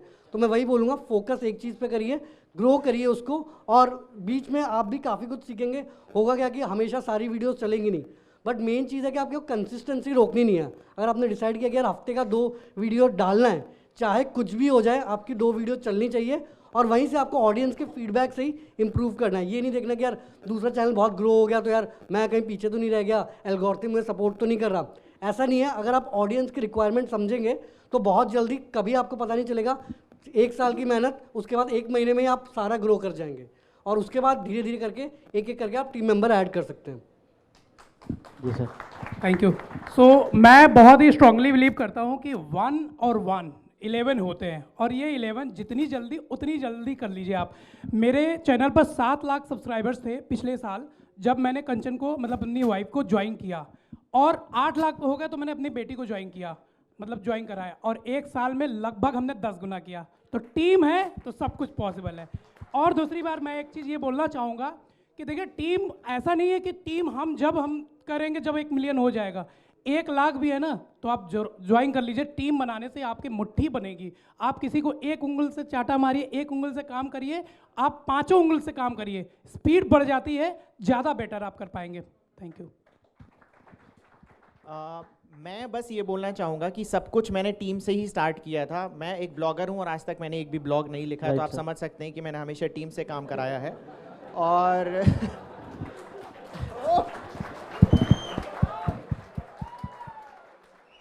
तो मेरा सीधा मानना है कि अगर आपको गटर साफ करने का बिजनेस करना है तो गटर में उतरना पड़ेगा, ठीक है? करेक्ट है। तो मैंने ब्लॉग नहीं लिखा है पर सारी चीज़ें सीखी और टीम बनाई। अब टीम बनाने में सबसे ज़्यादा प्रॉब्लम जो होती है कि हम विश्वास कैसे करें। तो विश्वास तो आपको करना पड़ेगा, क्योंकि या तो वो आपका साथी होगा या आपको धोखा देगा। क्योंकि एक चीज़ और है, दिमाग आपको चाहिए कि बिना दिमाग के आप काम नहीं कर पाएंगे। और दिमाग है ना, बादाम खाने से नहीं आता, धोखा खाने से आता है, ठीक है? तो या तो बंदा आपका साथ देगा या आपको बादाम वाला दिमाग देगा, टीम आपकी बन जाएगी। बस आपको विश्वास रखना है कि काम करना है, आगे बढ़ना है। Thank you so much sir. तो जोरदार तालियां सारे पैनलिस्ट के लिए। और एक लाइन बोलते हुए सेशन को एंड करता हूं मैं कि देखिए, अच्छा बिजनेसमैन उसी को माना जाता है जिसके टीम मेंबर पुराने हों। जो ये कह देने कि मेरे टीम मेंबर जो शुरुआत से थे वो अभी भी है, वो एक अच्छा बिजनेसमैन है।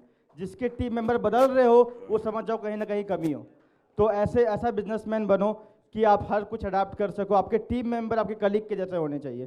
तो thank you so much. Team member के लिए मैं बोलूंगा कि अगर शादी कर लो जल्दी और उसको टीम बना लो, वो साथ नहीं छोड़ेगा। राइट। तो thank you so much for listening us. Thank you so much. Thank you और सो एक मच। चीज़ बता दो, हम मैम को अवार्ड देना चाहते हैं, सोशल एक्टिविस्ट क्रिएटर का अवार्ड। तो मैं अनुरोध करूंगा अमरेश भारती सर से कि वो आगे आएँ, और हम अपनी चीफ गेस्ट मैम से अनुरोध करेंगे कि वो आगे आएँ और सर मैम को अवार्ड दें। सोशल एक्टिविस्ट क्रिएटर का अवार्ड मैम को जाता है वीमे क्रिएटर की टीम की ओर से। आप सबकी जोरदार तालियां इस अवार्ड के लिए, मैम के लिए होनी चाहिए।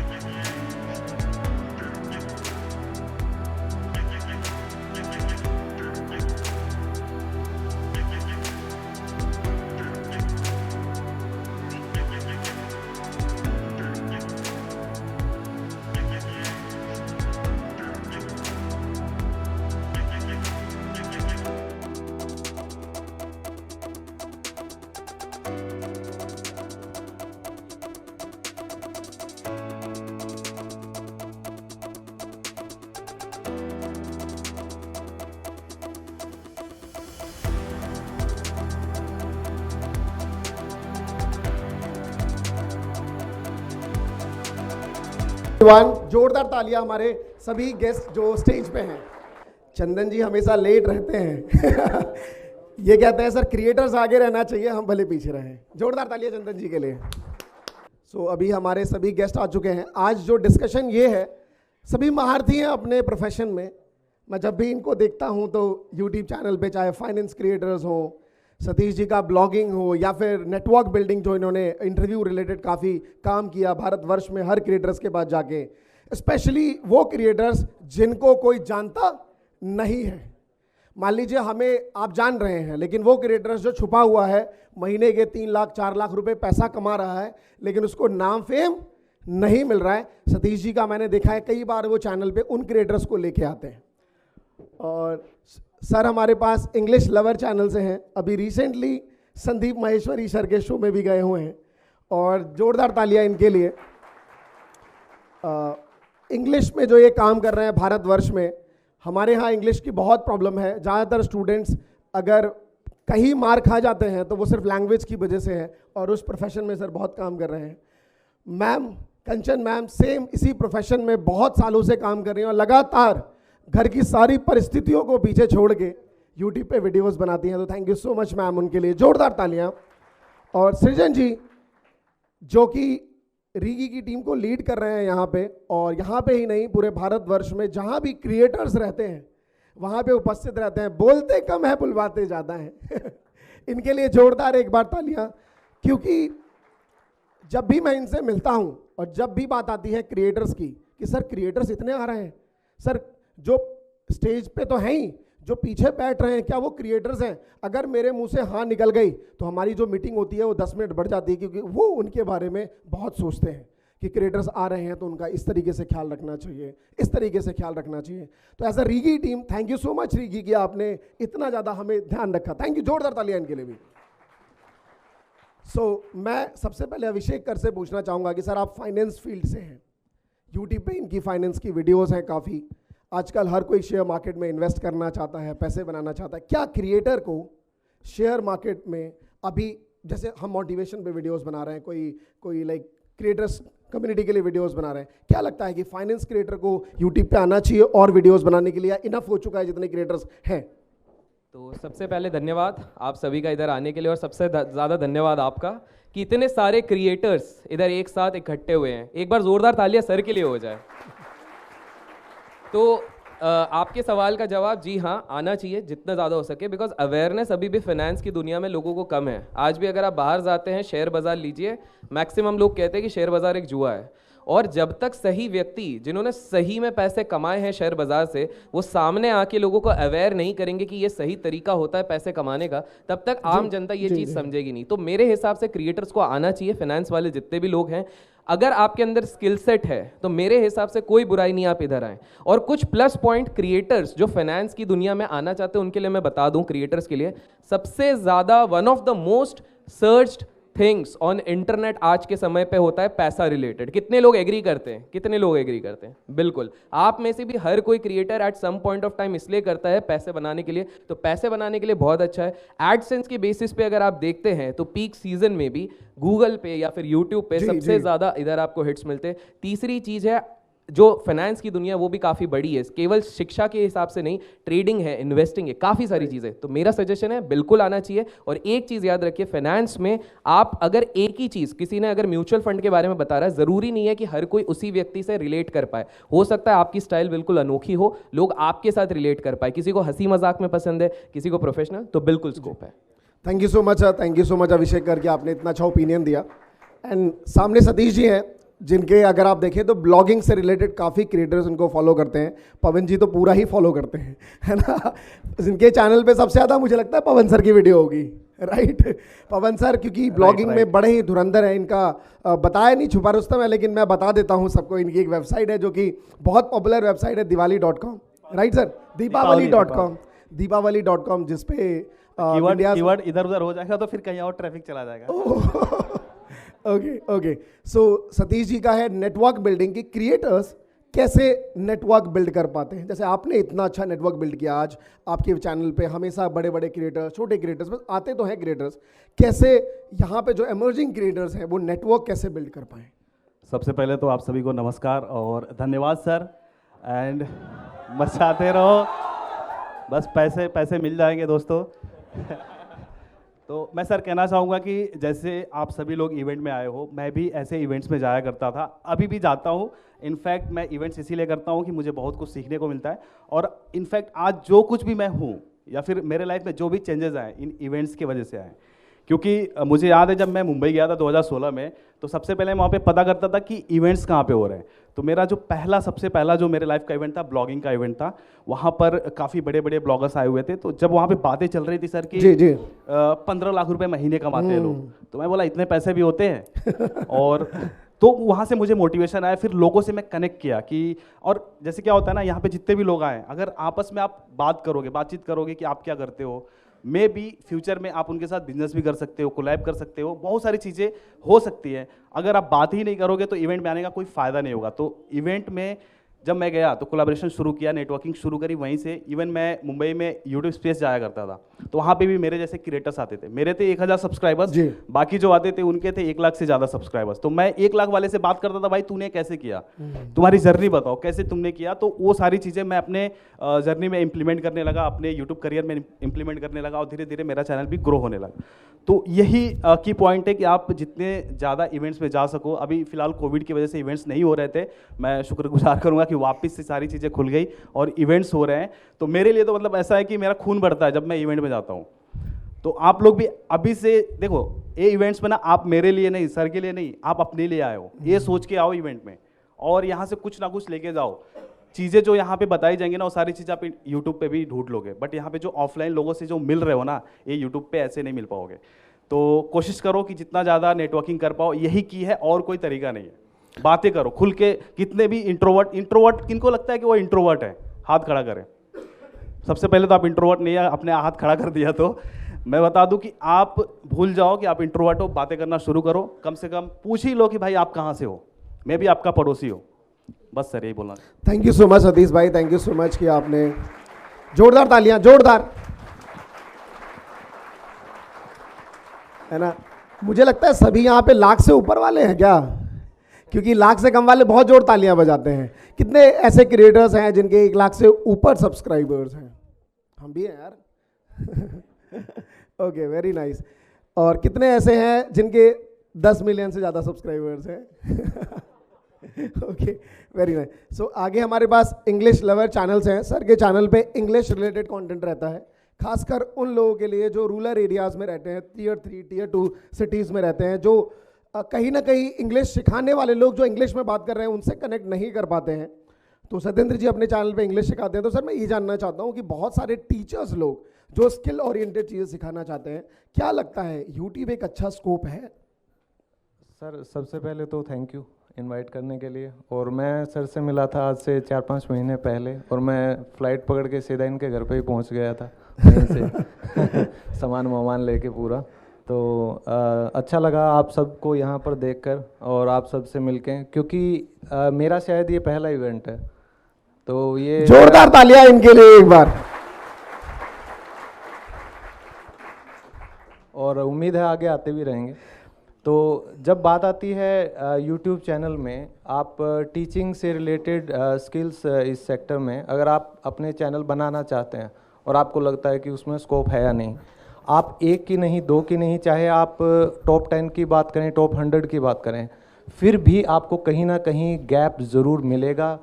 You need to follow your top creators in your segment, और उन्हें देखकर आप ये देखो कि वो ऐसा क्या नहीं कर रहे जो आप कर सकते हैं, है ना। अगर आप उन्हीं की तरह सेम लगे रहे तो आपको कौन देखेगा? उन्हीं को देखेंगे, जाहिर सी बात है। तो किसी को कॉपी मत करो कभी भी। कोशिश करो कि आप उस चीज़ को किस नए ढंग से आप प्रेजेंट कर सकते हो, ताकि कोई स्टूडेंट मान लो नॉर्थ साइड में है, ठीक है, साउथ वाले थोड़ा सा इंग्लिश ऑटोमेटिकली उनकी ठीक होती है। तो मान लो जैसे मैं हरियाणा से, भिवानी से बिलोंग करता हूँ, है ना, तो अगर मैं हरियाणवी में थोड़ा सा बोल के समझाने लग जाऊं तो हो सकता है वहाँ दिल छू जाए हरियाणा वालों का, है ना। कोई भोजपुरी में बोले तो हो सकता है बिहार साइड से, कुछ यूपी बेल्ट के आप लोग, उनके दिल को छू पाएं। तो आप ये कोशिश करो कि आप कुछ नया सिखाओ, नए तरीके से सिखाओ, और लोगों के दिल को जब तक आप छुओगे नहीं, तो चाहे आप कितने भी इंटेलिजेंट हो, कितने भी आपको ना अपना टीचिंग का कुछ नॉलेज हो, वो कहीं काम नहीं आता। जब तक ऑडियंस जो चाहती है, आप उनके पर्सपेक्टिव से जाके उनके शूज़ में अपने आप को रखें, फिर आप सोचिए कि आप क्या ऐसा बनाएं कि जो कि गैप है और लोग चाहते हैं, ना कि आपको क्या आता है। तो मेरे हिसाब से हर किसी के लिए जगह है, समा जाइए इस समुंदर में, है ना। समुंदर में कश्तियाँ कितने भी हों, हर किसी के लिए जगह अपने आप बनी जाती है। वेरी नाइस सर, जोरदार तालियां इनके लिए। और ये बात राइट भी है, जब भी हम क्रिएटर्स को सुनते हैं, चाहे वो खान सर हो, जब भी देखिए उनके बातों में एक बिहार का टच रहता है। जब भी आप कुमार गौरव जी को सुनिए उत्कर्ष क्लासेस से, उनके अपने क्षेत्र का टच रहता है। तो as a creator Satish ji के सुनिए, हमेशा ये यूपी के टोन में रखते हैं। तो एज अ क्रिएटर आपको अपना एक ऑरा बनाना पड़ेगा अपने प्रोफेशन में, अपने रीजनल जॉनर में, क्योंकि देखिए ज्योग्राफी का बड़ा योगदान रहता है। पंजाब वाले हमेशा गुस्से में रहते हैं, हरियाणा वाले गुस्से में रहते हैं, क्यों? क्योंकि यहाँ पे टेम्परेचर हाई रहता है ना। साउथ में चले जाइए जहाँ पे माहौल एकदम ठंडा है, लोग धीरे से बात करते हैं। तो टेम्परेचर का बड़ा योगदान रहता है हमारे जीवन में। Thank you so much sir कि आपने इतनी अच्छी बातें कही। कंचन मैम हमारे साथ यहाँ पे हैं, जिनके चैनल पे 10 मिलियन से ज़्यादा सब्सक्राइबर्स हैं सिर्फ एक चैनल पे। उनके अलावा, जी जोरदार तालियां, उनके अलावा इनका व्लॉगिंग का चैनल है, और भी चैनल्स है जिस पे 2 मिलियन सब्सक्राइबर्स, 1 मिलियन सब्सक्राइबर्स और बहुत सारे सब्सक्राइबर्स हैं। क्रिएटर छुपा नहीं पाते सर, है ना। तो हमारे और भी बहुत सारे चैनल्स हैं हमारे, मतलब मैम के। जी हमारे साथ में ही है, सब परिवार। Thank you so much ma'am. So ma'am ने इंग्लिश के ऊपर बहुत अच्छा काम किया। मैं चाहता हूँ कि बहुत सारी वुमेन यहाँ पे बैठी हैं जो कंटेंट क्रिएटर बनना चाहती हैं। आपसे बड़ा इंस्पिरेशंस और उन्हें कहीं नहीं मिल सकता कि एक द बीइंग अ लेडी, एक मॉम जिन्होंने यूट्यूब शुरू ही नहीं किया, 10 मिलियन तक पहुँचा दिया और आगे वो जाता जा रहा है। आपने ये कैसे किया और वो कैसे कर पाएंगी? First of all, I would like to thank you and your team, Rigi team, for having us here. अगर मैं ये बात करूँ कि सब्सक्राइबर्स के बेस पे अगर हम देखें कि कौन कितना अच्छा कर रहा है, तो मैं ये बोलूँगी हर कोई अच्छा कर रहा है। कभी कभी क्या होता है, यूट्यूब पे आप सभी को पता है कि कोई एक वीडियो अगर वायरल हो जाती है तो बहुत सारे सब्सक्राइबर्स आपको मिल जाते हैं। इसका मतलब ये नहीं है कि जिसके सब्सक्राइबर्स कम है वो अच्छा काम नहीं कर रहा। जब मैंने शुरुआत की थी तो वो एक वक्त था जब कुछ भी पता ही नहीं था कि यूट्यूब पे क्या है, कैसे है, इनकम होती है नहीं होती है, बस एक सोच थी साथ में। और इसीलिए मैं कहती हूँ डू थिंक, कुछ भी करने से पहले एक सोच आती है। अगर आप सोचोगे नहीं तो कर नहीं सकते हो। तो सबसे पहले सोचना है। एक सोच थी कि मैं ये कर सकती हूँ, और कर सकने की सोच में भी एक जो डर होता है कि जब मैं स्टार्ट करूँगी तो क्या होगा, हमारी फैमिली हमें सपोर्ट करने वाली या नहीं। क्योंकि वैसे अब तो काफ़ी नाम हो गया यूट्यूब का, शुरू में तो बहुत यही होता था कि अरे हो गया, ठीक है कर रहे हो, मुझे नहीं लगता कुछ हो पाएगा। And this happened with me as well, मेरे साथ भी हुआ था। बट जब आप किसी चीज़ को करने की ठान लेते हैं तभी आप आगे बढ़ते हैं। तब आपको किसी की बात सुननी ही नहीं है, क्योंकि अगर आपको लगता है आप कर सकते हैं तो आप कर सकते हैं। तो इसी सोच के साथ शुरुआत हुई थी। और आई वुड से सुबह मैंने स्टार्ट किया था अकेले, बट शाम को हम 2 हो गए थे। हम हमेशा ये कहते हैं, क्योंकि ये कभी हुआ ही नहीं कि नहीं करना है। उनका भी, मेरे हस्बैंड का भी यही कहना था कि अगर तुम्हें लगता है कर सकते हो तो करो। हाँ, एक चीज़ मैं बोलूँगी कि शुरुआत में उन्होंने ये बोला था कि पहले रिसोर्सेज इकट्ठा कर लेते हैं, एक फ़ोन ले आता हूँ अच्छा सा जिससे अच्छे से शूट कर पाएंगे, फिर करते हैं। तो मैंने कहा फिर वो करते करते टुमारो नेवर कम्स, कल कभी नहीं आता। तो मैंने कहा कि जो है अभी शुरू करते हैं। मेरी पहली वीडियो मैंने अभी तक रख रखी है, क्वालिटी बहुत अच्छी नहीं है बट कंटेंट अच्छा है। ठीक है, कंटेंट में मुझे कभी डाउट नहीं होता, क्योंकि कंटेंट में वही डालती हूँ जिसमें मुझे बहुत भरोसा होता है कि ये जाएगा तो दूसरों की मदद करेगा। तो वो मैंने शुरुआत किया था एक पेन और पेपर के साथ, एक फ़ोन के साथ, जो कि मेरा पुराना फ़ोन था, बहुत अच्छे से काम नहीं कर रहा था, बट इट डिड वर्क। तो उस तरीके से शुरुआत की, और आगे बढ़ने के पीछे का राज एक ही है, देखिए कंसिस्टेंसी। अगर आप लगे रहेंगे तो आगे ज़रूर बढ़ेंगे, और आपको कोई रोक नहीं सकता। अगर आप दूसरों के तानों से डर के रुक जाएंगे तो आप पीछे रह जाएंगे। अपने पर भरोसा जिसने भी किया है उसी ने आसमान छुआ है। Thank you so much ma'am, thank you. Specially women जो घर में रहती हैं, जिनको लगता है कि यार सिर्फ और सिर्फ मैं अगर कुछ बना भी पाऊंगी तो कुकिंग और मेकअप, इसके अलावा मेरे पास और कोई अपॉर्चुनिटी नहीं है। आप देख सकते हैं कि एकेडमिक में हो, अदर प्रोफेशन में हो, मैं इनफैक्ट कहूँगा आप फाइनेंस के ऊपर बात कर सकते हैं। घर से ज़्यादा महिलाएं जिनके पास 20,000 रुपये 10,000 रुपये महीने के शुरू में आता है और पहले ही पता है कि ये जो बजटिंग है इसमें हमें सरप्लस तो नहीं मिलेगा, डेफिसिट ही रहेगा, तो वो कैसे इकट्ठा करना है और घर भी चलाती हैं और कई सालों से आप चलाती हैं, तो आप हर प्रोफेशन में अपना वीडियोस बना सकती हैं और कंसिस्टेंट होकर बनाते रहिए, डेफिनेटली आप आगे बढ़ पाएंगे। Thank you so much ma'am कि आपने जोरदार तालियां इनके लिए। और हमारे साथ सृजन जी हैं जो रीगी टीम से हैं। रीगी एक कम्युनिटी बिल्डिंग प्लेटफॉर्म है। आज के टाइम पे इंटरनेट वर्ल्ड में यूट्यूब है जहां हमें पता है कि हम वीडियोस बनाएंगे और एडसेंस से पैसा आएगा, बट बहुत सारे ऐसे प्लेटफॉर्म्स हैं जहां पे हमारे पास यूज़र्स बहुत हैं, जैसे कि टेलीग्राम। हमारे पास टेलीग्राम पे बहुत सारे प्लेटफॉर्म लाइक यूज़र्स हैं, 20,000 30,000 यूज़र्स हैं, बट हमें समझ नहीं आता कि अगर मैं इनको एक वैल्यूएबल प्रोडक्ट दूं, चाहे वो ई बुक के माध्यम से हो, चाहे वो कोई गेस्ट पेपर हो, नोट्स हो, या फिर रेगुलर कुछ अपडेट्स हो, राइट, अगर मैं ये डेली दूं तो ऑब्वियस सी बात है मेरा एक टाइम जाता है, रिसोर्सेज जाता है एज अ क्रिएटर। और अगर मैं इनसे महीने के कुछ 50 रुपये 100 रुपये ले पाऊँ तो इसमें बुरा क्या है। तो उन क्षेत्र में हम किस तरीके से आगे बढ़ पाए एज अ क्रिएटर, हमें चाह होती है कि किस तरीके से हम अपने टेलीग्राम को मोनेटाइज कर पाएँ। तो सृजन जी रीगी की टीम ने बहुत अच्छा काम किया है। आज इनके साथ हजारों क्रिएटर्स जुड़े हुए हैं जो बहुत अच्छा अपना कम्युनिटी प्लेटफॉर्म मोनेटाइज कर चुके हैं, और थैंक यू सो मच इस प्लेटफॉर्म के लिए। प्लीज़ कुछ कहिए जी। तो पहले तो बहुत बहुत धन्यवाद सर, आपसे लास्ट 1 साल से हम लोग जुड़े हुए हैं और हमने सर से भी सीखा है कि किस तरह से क्या क्या चैलेंजेस फेस करते हैं लोग। तो रीगी को स्टार्ट करने के पीछे एक ही मोटिव था कि क्रिएटर क्यों है। जो लोग बोलते हैं, मतलब अभी हमारे लंबे सब्सक्राइबर लिस्ट की बात हो रही थी, मैम ने भी बोला कि छोटा सब्सक्राइबर बेस हो या बड़ा सब्सक्राइबर बेस हो, डिपेंड होता है कंटेंट कैसा है।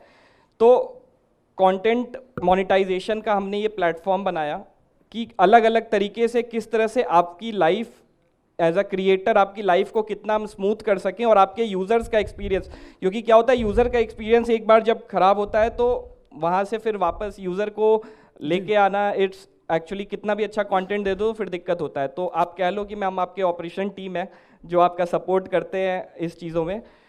जहाँ तक बात कम्युनिटी की है, तो क्रिएटर के पास उनका कंटेंट है, राइट, उनका काम होना चाहिए अपने कंटेंट पे फोकस करना, ना कि ये ग्रुप कौन बनाएगा, ये अपना टीम बनाना, बिजनेस बनाना, फिर कंटेंट खराब बनाएंगे आप। सो अब किसके सब्सक्रिप्शन ओवर हो रहे हैं, किसको वेबिनार का लिंक गया कि नहीं गया, मतलब मल्टीपल चीज़ें, किसको वीडियो के एक्सेसेस मिले कि नहीं मिले।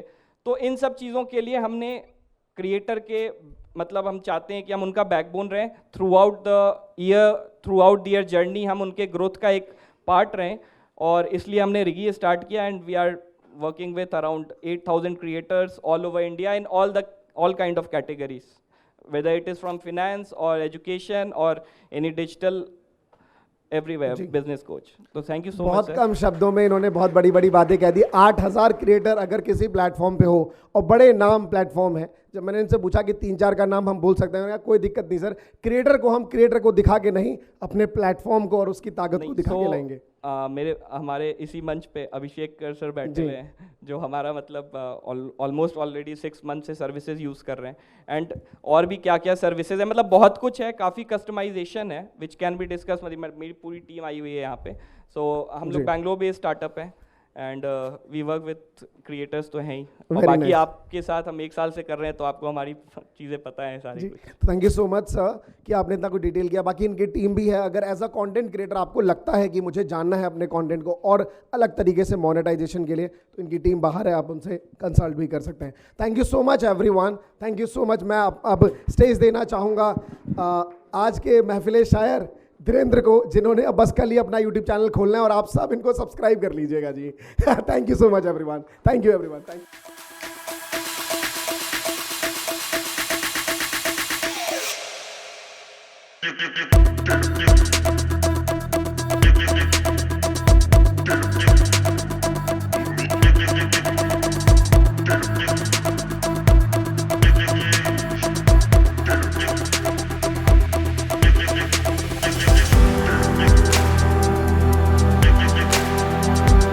देता हूं मैं टेक्निकल योगी जी को।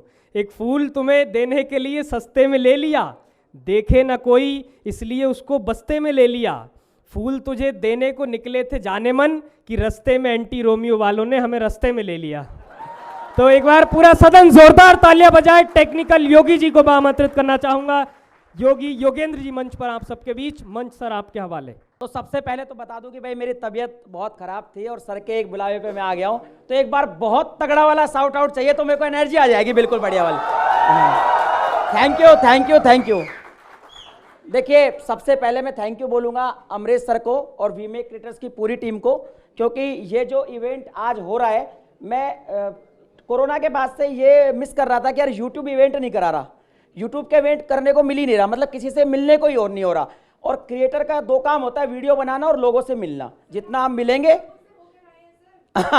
तो अभी मैं लास्ट परसों ही सिंगापुर से वापस आया हूं। गूगल ने वहां पे एक ग्लोबल इवेंट कराया था और मैं आपको बता दूं कि मैं इंडिया का पहला ऑफिशियल यूट्यूब का वीडियो कंट्रीब्यूटर हूं। तो वहां पे काफी सारी कंट्रीज के कंट्रीब्यूटर थे और मैं इंडिया को प्रेजेंट करके आया हूं आप लोगों के प्यार की वजह से। तो अब अपने लिए भी बहुत तालियां बजा सकते हैं। और आप सभी लोग क्रिएटर हो तो आपको देख के मुझे एक बहुत बड़े शायर की दो लाइन याद आती है। और यूट्यूबर तो मैं अब बना हूं 6 साल पहले मैं स्टेज पे ही था तो लाइन है मैं सुना देता हूं। और लाइन में एक अल्फाज है कैफ। कैफ के मायने होते हैं मस्ती, नशा, आनंद। तो लाइनें कुछ यूं हैं कि सामने बैठे हो तुम, सामने बैठे हो तुम तो है कैफ की बारिश, सामने बैठे हो तुम तो है कैफ की बारिश। देखो एक टाइम था जब मैंने अकेले शुरू किया था। एक सर आपको पता है स्टूडियो भी नहीं था, फ्रिज के ऊपर ईंट लगा के उसके ऊपर मोबाइल रख के मैंने वीडियो बनाई थी। तो वो भी एक दिन थे और आज इतने सारे लोग सामने हैं, तब ये लाइन बोल रहा हूं कि सामने बैठे हो तुम तो है कैफ की बारिश, वरना दिन तो वो भी थे जब आग बरसती थी घटाओं से। क्या बात है, वरना दिन तो वो भी थे जब आग बरसती थी घटाओं से। तो मैं सर से जब बात चल रही थी इवेंट की, तो मैंने कहा भाई मेरे बारे में मैं ज्यादा कुछ नहीं कहूंगा, मैं लोगों से बात करने आया हूं, तो मैं अपना Q&A सेशन रखूंगा। तो अब मैं आपके सामने हाजिर हूं, आप मुझसे कुछ भी कैसा भी सवाल लाइव पूछ सकते हैं। बिल्कुल बिल्कुल, no drama, no clickbait, only tech. Start कर सकता हूं मैं सर? जी बिल्कुल। सर मेरा बेसिकली चैनल है एजुकेशन से रिलेटेड, आनंद जी एजुकेटर नाम है चैनल का, और उस पर 1 लाख सब्सक्राइबर क्रॉस कर गए हैं। बट मुझे अभी ये लगता है कि जिस कैटेगरी में मैं वीडियोस बना रहा हूं, मैं उससे अच्छा किसी दूसरे कैटेगरी में कर सकता हूं। लेकिन प्रॉब्लम ये आ जा रही है कि जब दूसरे कैटेगरी पे जाता हूं तो मेरा मन उस पुराने वाले कैटेगरी पर आता है कि अरे यार उधर 5 दिन हो गए वीडियोस नहीं आए, तो ना इधर व्यूज़ आ रहे हैं, मतलब इधर तो स्टार्टिंग है सर ना, और उधर जो व्यूज़ आ रहे थे वो भी डाउन हो रहे हैं। तो इस चीज़ को लेकर के आप मुझे सजेस्ट कीजिए कि मुझे नए कंटेंट पर फुल्ली फोकस करना चाहिए या पुराने वाले चैनल पर अभी। मुझे अभी तक ये समझ नहीं आया कि आपका एक चैनल है, हाँ, उस पर 1 लाख सब्सक्राइबर कंप्लीट हो गए हैं जी। तो यानी 1 लाख सब्सक्राइबर कंप्लीट कर लिए, मतलब उस चैनल पर आप काम कर सकते हो, आप कैपेबल हो। बिल्कुल। अब आपको लगता है कि आप एक दूसरी कैटेगरी में उससे भी ज्यादा कैपेबल हो, yes, तो भाई आप दोनों चैनल चला सकते हो ना। yes, आप सप्ताह में 3 वीडियो तो बना ही सकते हो, 3-4 वीडियो तो बना सकते हो। मैं तो महीने में 15 दिन ज्यादा ट्रैवल करता हूँ, वीडियो डेली आती है। तो कंसिस्टेंसी आपको बरकरार करनी पड़ेगी मेरे हिसाब से। मुझे लगता है कि आपको जो ऑलरेडी 1 लाख का चैनल उस पर भी काम करना चाहिए और सेकंड चैनल की भी तैयारी करनी चाहिए। Okay, thank you sir. यानी ऐसा होता है ना कि अपने जैसे मान लो मेरे एक बेटा है, अब दूसरा हो जाएगा तो पहले वाले को प्यार थोड़ी बंद कर दो। अच्छा ठीक है sir, okay okay okay. Hello hello hello sir. Sir मेरा एक सवाल है, यहाँ पे बहुत सारे साथी होंगे जो कि जॉब के साथ यूट्यूब भी साथ में चलते रहते हैं, और साथ में कोई मैरिड भी होगा, वो फैमिली भी होगा, वो कैसे मैनेज हो पाएगा सही तरह से? जॉब है, बहुत बहुत बहुत इजी सवाल पूछ लिया आपने, मैं सोचा कुछ बहुत मुश्किल सवाल पूछोगे। देखिए फैमिली मैन मैं भी हूँ, मैं तो ट्रैवल भी करता हूँ, उसके बाद भी मैनेज कर लेता हूँ। मैनेज करना एक्चुअल में माइंडसेट का खेल है। अगर मान लो आपकी जॉब है, जॉब होगी 8 से 10 घंटे, या आप मान लो स्टूडेंट है पढ़ रहे हैं तो आप 8 से 10 घंटे पढ़ रहे हैं, आप क्या करें, एक टाइम शेड्यूल बनाएं। टाइम शेड्यूल कैसे बनता है? आप ये माने कि भाई मेरे को यूट्यूब को 2 घंटे डेली देने हैं, तो 2 घंटे देने ही है वो। जी जी जी। चाहे आपकी उस दिन जॉब की छुट्टी हो, संडे हो, या आपको जॉब पे जाना हो, बस वो 2 घंटे देने हैं। और वो 2 घंटे जब आप कंसिस्टेंसी से दोगे तो एक दिन आपको लगेगा यार अब जॉब छोड़ देनी चाहिए, बहुत पैसा आ रहा है। नहीं और सर मैनेज इजीली हो जाता है। यहाँ पे टेक्निकल इसरार जी बैठे हुए हैं, मेरे बहुत अच्छे मित्र हैं, ये भी 8 घंटे की जॉब करते हैं। जॉब करने जाते हैं वहां 1.25 घंटा जाने में लगता है, 1.25 घंटा आने में लगता है, फिर भी डेली वीडियो आ जाती है। जोरदार तालियां सर, और कुछ नहीं है। टेक्निकल इसरार सर के लिए एक बार तालियां हो जाए। Okay, thank you sir. Okay, thank you. सबसे पहले मैं थैंक्स कहना चाहता हूँ सर, अब मुझे इनवाइट करने के लिए। और सबसे पहले तो अमरीश सर का स्पेशली थैंक्स है।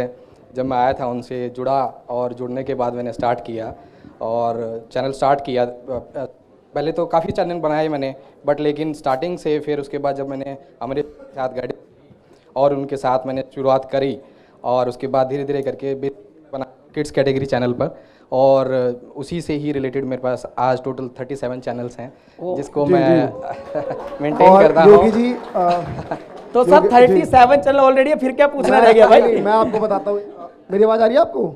संतोष जी की कहानी मैं बताता हूँ। आज से करीबन 6 महीने पहले मेरे ऑफिस में आए, और बड़े ही सम्माननीय कंपनी में, जहाँ पे लोग IT से काम करके जॉब की अप्लाई करते हैं, वहाँ काम कर रहे हैं। नाम ले लूँ सर उस कंपनी का? अरे ले लीजिए, क्या निकालते, कोई बात नहीं। अब तो नहीं, छोड़ चुका हूँ सर। अरे छोड़ ही दिया इन्होंने अब, है ना। जेनपैक से काम कर रहे थे, बहुत बढ़िया। और आए तो बहुत ही परेशान थे कि सर मैं यूट्यूब चैनल पे काम कैसे करूं और किस तरीके से करूं। जब जुड़ने के 20 दिन बाद ही मिठाई उठाई लेके आ गए, सर ये लो चैनल मोनेटाइज हो गया अपना। आपकी टीम बड़ी काम कर रही है हमारे साथ। और फिर 20 दिन बाद आए, सर अपना 20 चैनल हो गया। फिर आए एक दिन, सर आपका 30 चैनल हो गया। और बहुत ज़बरदस्त। और मैं हर चैनल पे देख रहा हूँ, हर चैनल मोनेटाइज हो रहे हैं इनके, जबरदस्त। मैं इनसे बहुत कुछ सीख रहा हूँ। तो thank you so much Santosh ji की, मैं तो भूल ही गया था, आप इधर उधर बैठे थे। थैंक यू सो मच कि आप प्लीज़ कैरी ऑन सर। जी सर, मेरा क्वेश्चन ये था, क्योंकि जब मैंने ये चैनल स्टार्ट किया था, तो मेरे को काफ़ी प्रॉब्लम्स हुई। क्योंकि बेसिकली क्या होता है, किड्स चैनल के अंदर जब आप स्टार्ट करते हैं तो मोस्ट ऑफ द टाइम्स आप देखते हो कि आपको क्वेश्चंस नहीं मिल पाते, उनके आंसर्स नहीं मिल पाते, क्योंकि ज़्यादा कंटेंट अवेलेबल नहीं है किड्स कैटेगरी चैनल्स के ऊपर। तो मैंने अभी रिसेंटली अपना टेक टॉक्स ओनली करके एक अपना चैनल स्टार्ट किया है। तो उसमें मैंने देखा कि मैंने सिर्फ 16 ही वीडियो डाले, मंथ में मैंने सिर्फ एक वीडियो डाला और वो मोनेटाइज हो गया। और उसके बाद उसमें इतना रिस्पांस आ रहा है। तो अब होता ये है कि मेरे पास ऑलरेडी टीम है और ऑलरेडी मैं उस पर काम कर रहा हूँ, तो क्या मुझे अपना टेक्निकल चैनल पर भी फोकस करना चाहिए, क्योंकि ये स्पेसिफिकली एक निश की तरफ है जो किड्स कैटेगरी को फोकस करता है। देखिए सर, मेरे भी काफ़ी दोस्त हैं जो किड्स चैनल चलाते हैं। किड्स चैनल का एक्चुअल में अगर बताऊँ तो उनका कंटेंट फिक्स है। जैसे अगर पोएम्स की बात करें तो कुछ गिनी चुनी पोएम्स है, वो सभी चैनल ने डाल रखी है। तो वो आपके जो किड्स चैनल है वो तो एक तरीके से ऑटो पायलट पे चल ही रहे हैं। अब टैग टॉक्स का आपकी खुद की इच्छा है, तो मैं ये कहूँगा कि जो ऑटो पायलट पे चल रहे हैं उनको ऑटो पायलट पे चलने दीजिए। टीम को भी बेनिफिट होगा, क्योंकि एज ए यूट्यूबर जब हम टीम बनाते हैं तो हम किसी को रोजगार भी देते हैं। वो भी हमारे लिए बहुत, मतलब आज अगर भारत के देखा जाए तो बेरोजगारी बहुत बड़ी समस्या है। और सर बहुत सारे क्रिएटर अपनी टीम बना रहे हैं, मतलब बेरोजगारी भी दूर कर रहे हैं। जी। तो वो ऑटो पायलट पे चलने दीजिए, और जो आपकी इच्छा खुद की टैग वाले चैनल पे काम करने के, उसको भी कंटिन्यू कीजिए। Thank you sir, thank you so much. Thank you. Hello sir. जी सर कहते हैं यहाँ सब पैसों की बात हो रही है, सब कुछ होता है, जीरो से लेके और मिलियन तक का सफ़र आसान नहीं होता सर किसी भी क्रिएटर के लिए। और प्लस मोनेटाइज करना इतना आसान नहीं होता, क्योंकि जब हम वीडियो डालते हैं उसकी रीच नहीं आती, कभी हमारी जियो व्यूज होते हैं, फिर हम शेयर करते हैं, शेयर करने वाले जिसको शेयर करते हैं वही परेशान है, अरे यार क्या बार बार शेयर कर दिया। कुछ को अच्छा लगता है पर कुछ को नहीं लगता। पर उस समय को, जिस समय मोनेटाइज नहीं होता और जिस समय पैसे नहीं आते, उस मोटिवेशन को कैसे कंटिन्यू रखें हम, कि लगातार वीडियो डालते जाएं और तो भी मोटिवेशन अपना कंटिन्यू रखें। देखिए यूट्यूब में मैं कहूँगा, यूट्यूब में नहीं बल्कि पूरी ज़िंदगी में आपको प्रॉब्लम आएगी। अगर मैं ये सोच के बैठ जाऊँ कि भाई मैं जब शुरुआत करूँगा जब प्रॉब्लम ना हो, यानी मैं गाड़ी लेके तभी निकलूंगा जब सारी बत्ती हरी हो, तो भैया घर पे गाड़ी में ही बैठा रहूँगा। तो यानी लाल बत्ती तो होगी, हमें वेट करना पड़ेगा। और जब आपको लगता है कि मैं एक यूट्यूब चैनल बना रहा हूं, तो आप दिमाग में पहले से रखो कि टाइम लगेगा, मेहनत लगेगी, प्रॉब्लम आएगी, क्योंकि प्रॉब्लम को हम रोक नहीं सकते, लेकिन उनके लिए तैयार हो सकते हैं कि जब प्रॉब्लम आएगी तो मैं खड़ा रहूंगा। और सीधी सी बात है कि यूट्यूब चैनल धीरे धीरे हम बच्चे की तरह बड़ा करते हैं, और एक टाइम आता है। जैसे अगर मेरी बात मैं करूं तो मैंने जब अपना चैनल स्टार्ट किया था, तो मैंने भी, आप सोचो मैंने 2016 में स्टार्ट किया था, तब ना 4000 घंटे का कोई लफड़ा था, ना 1000 सब्सक्राइबर का कोई लफड़ा था। तब भी मेरी पहली अर्निंग 8वें महीने में आई थी, और मैंने जॉब रिजाइन देने के बाद किया था। तो सोचो मेरे घर वालों ने मुझे क्या कहा होगा, और मैं अच्छी खासी मीडिया कंपनी में जॉब करता था। तो ये आपको ये रखना पड़ेगा कि मैं जो काम कर रहा हूं उस पर पहली बात तो मुझे खुद पे भरोसा है। जब आपको खुद पे बहुत ज्यादा भरोसा होता है तो आप लोगों की बातों को इग्नोर कर देते हैं, और जब लोगों की बातों को आप इग्नोर करते हैं तब आप अपने काम को अच्छे से कर पाते हैं, और एक दिन तो आपका चैनल मोनेटाइज होगा ही होगा।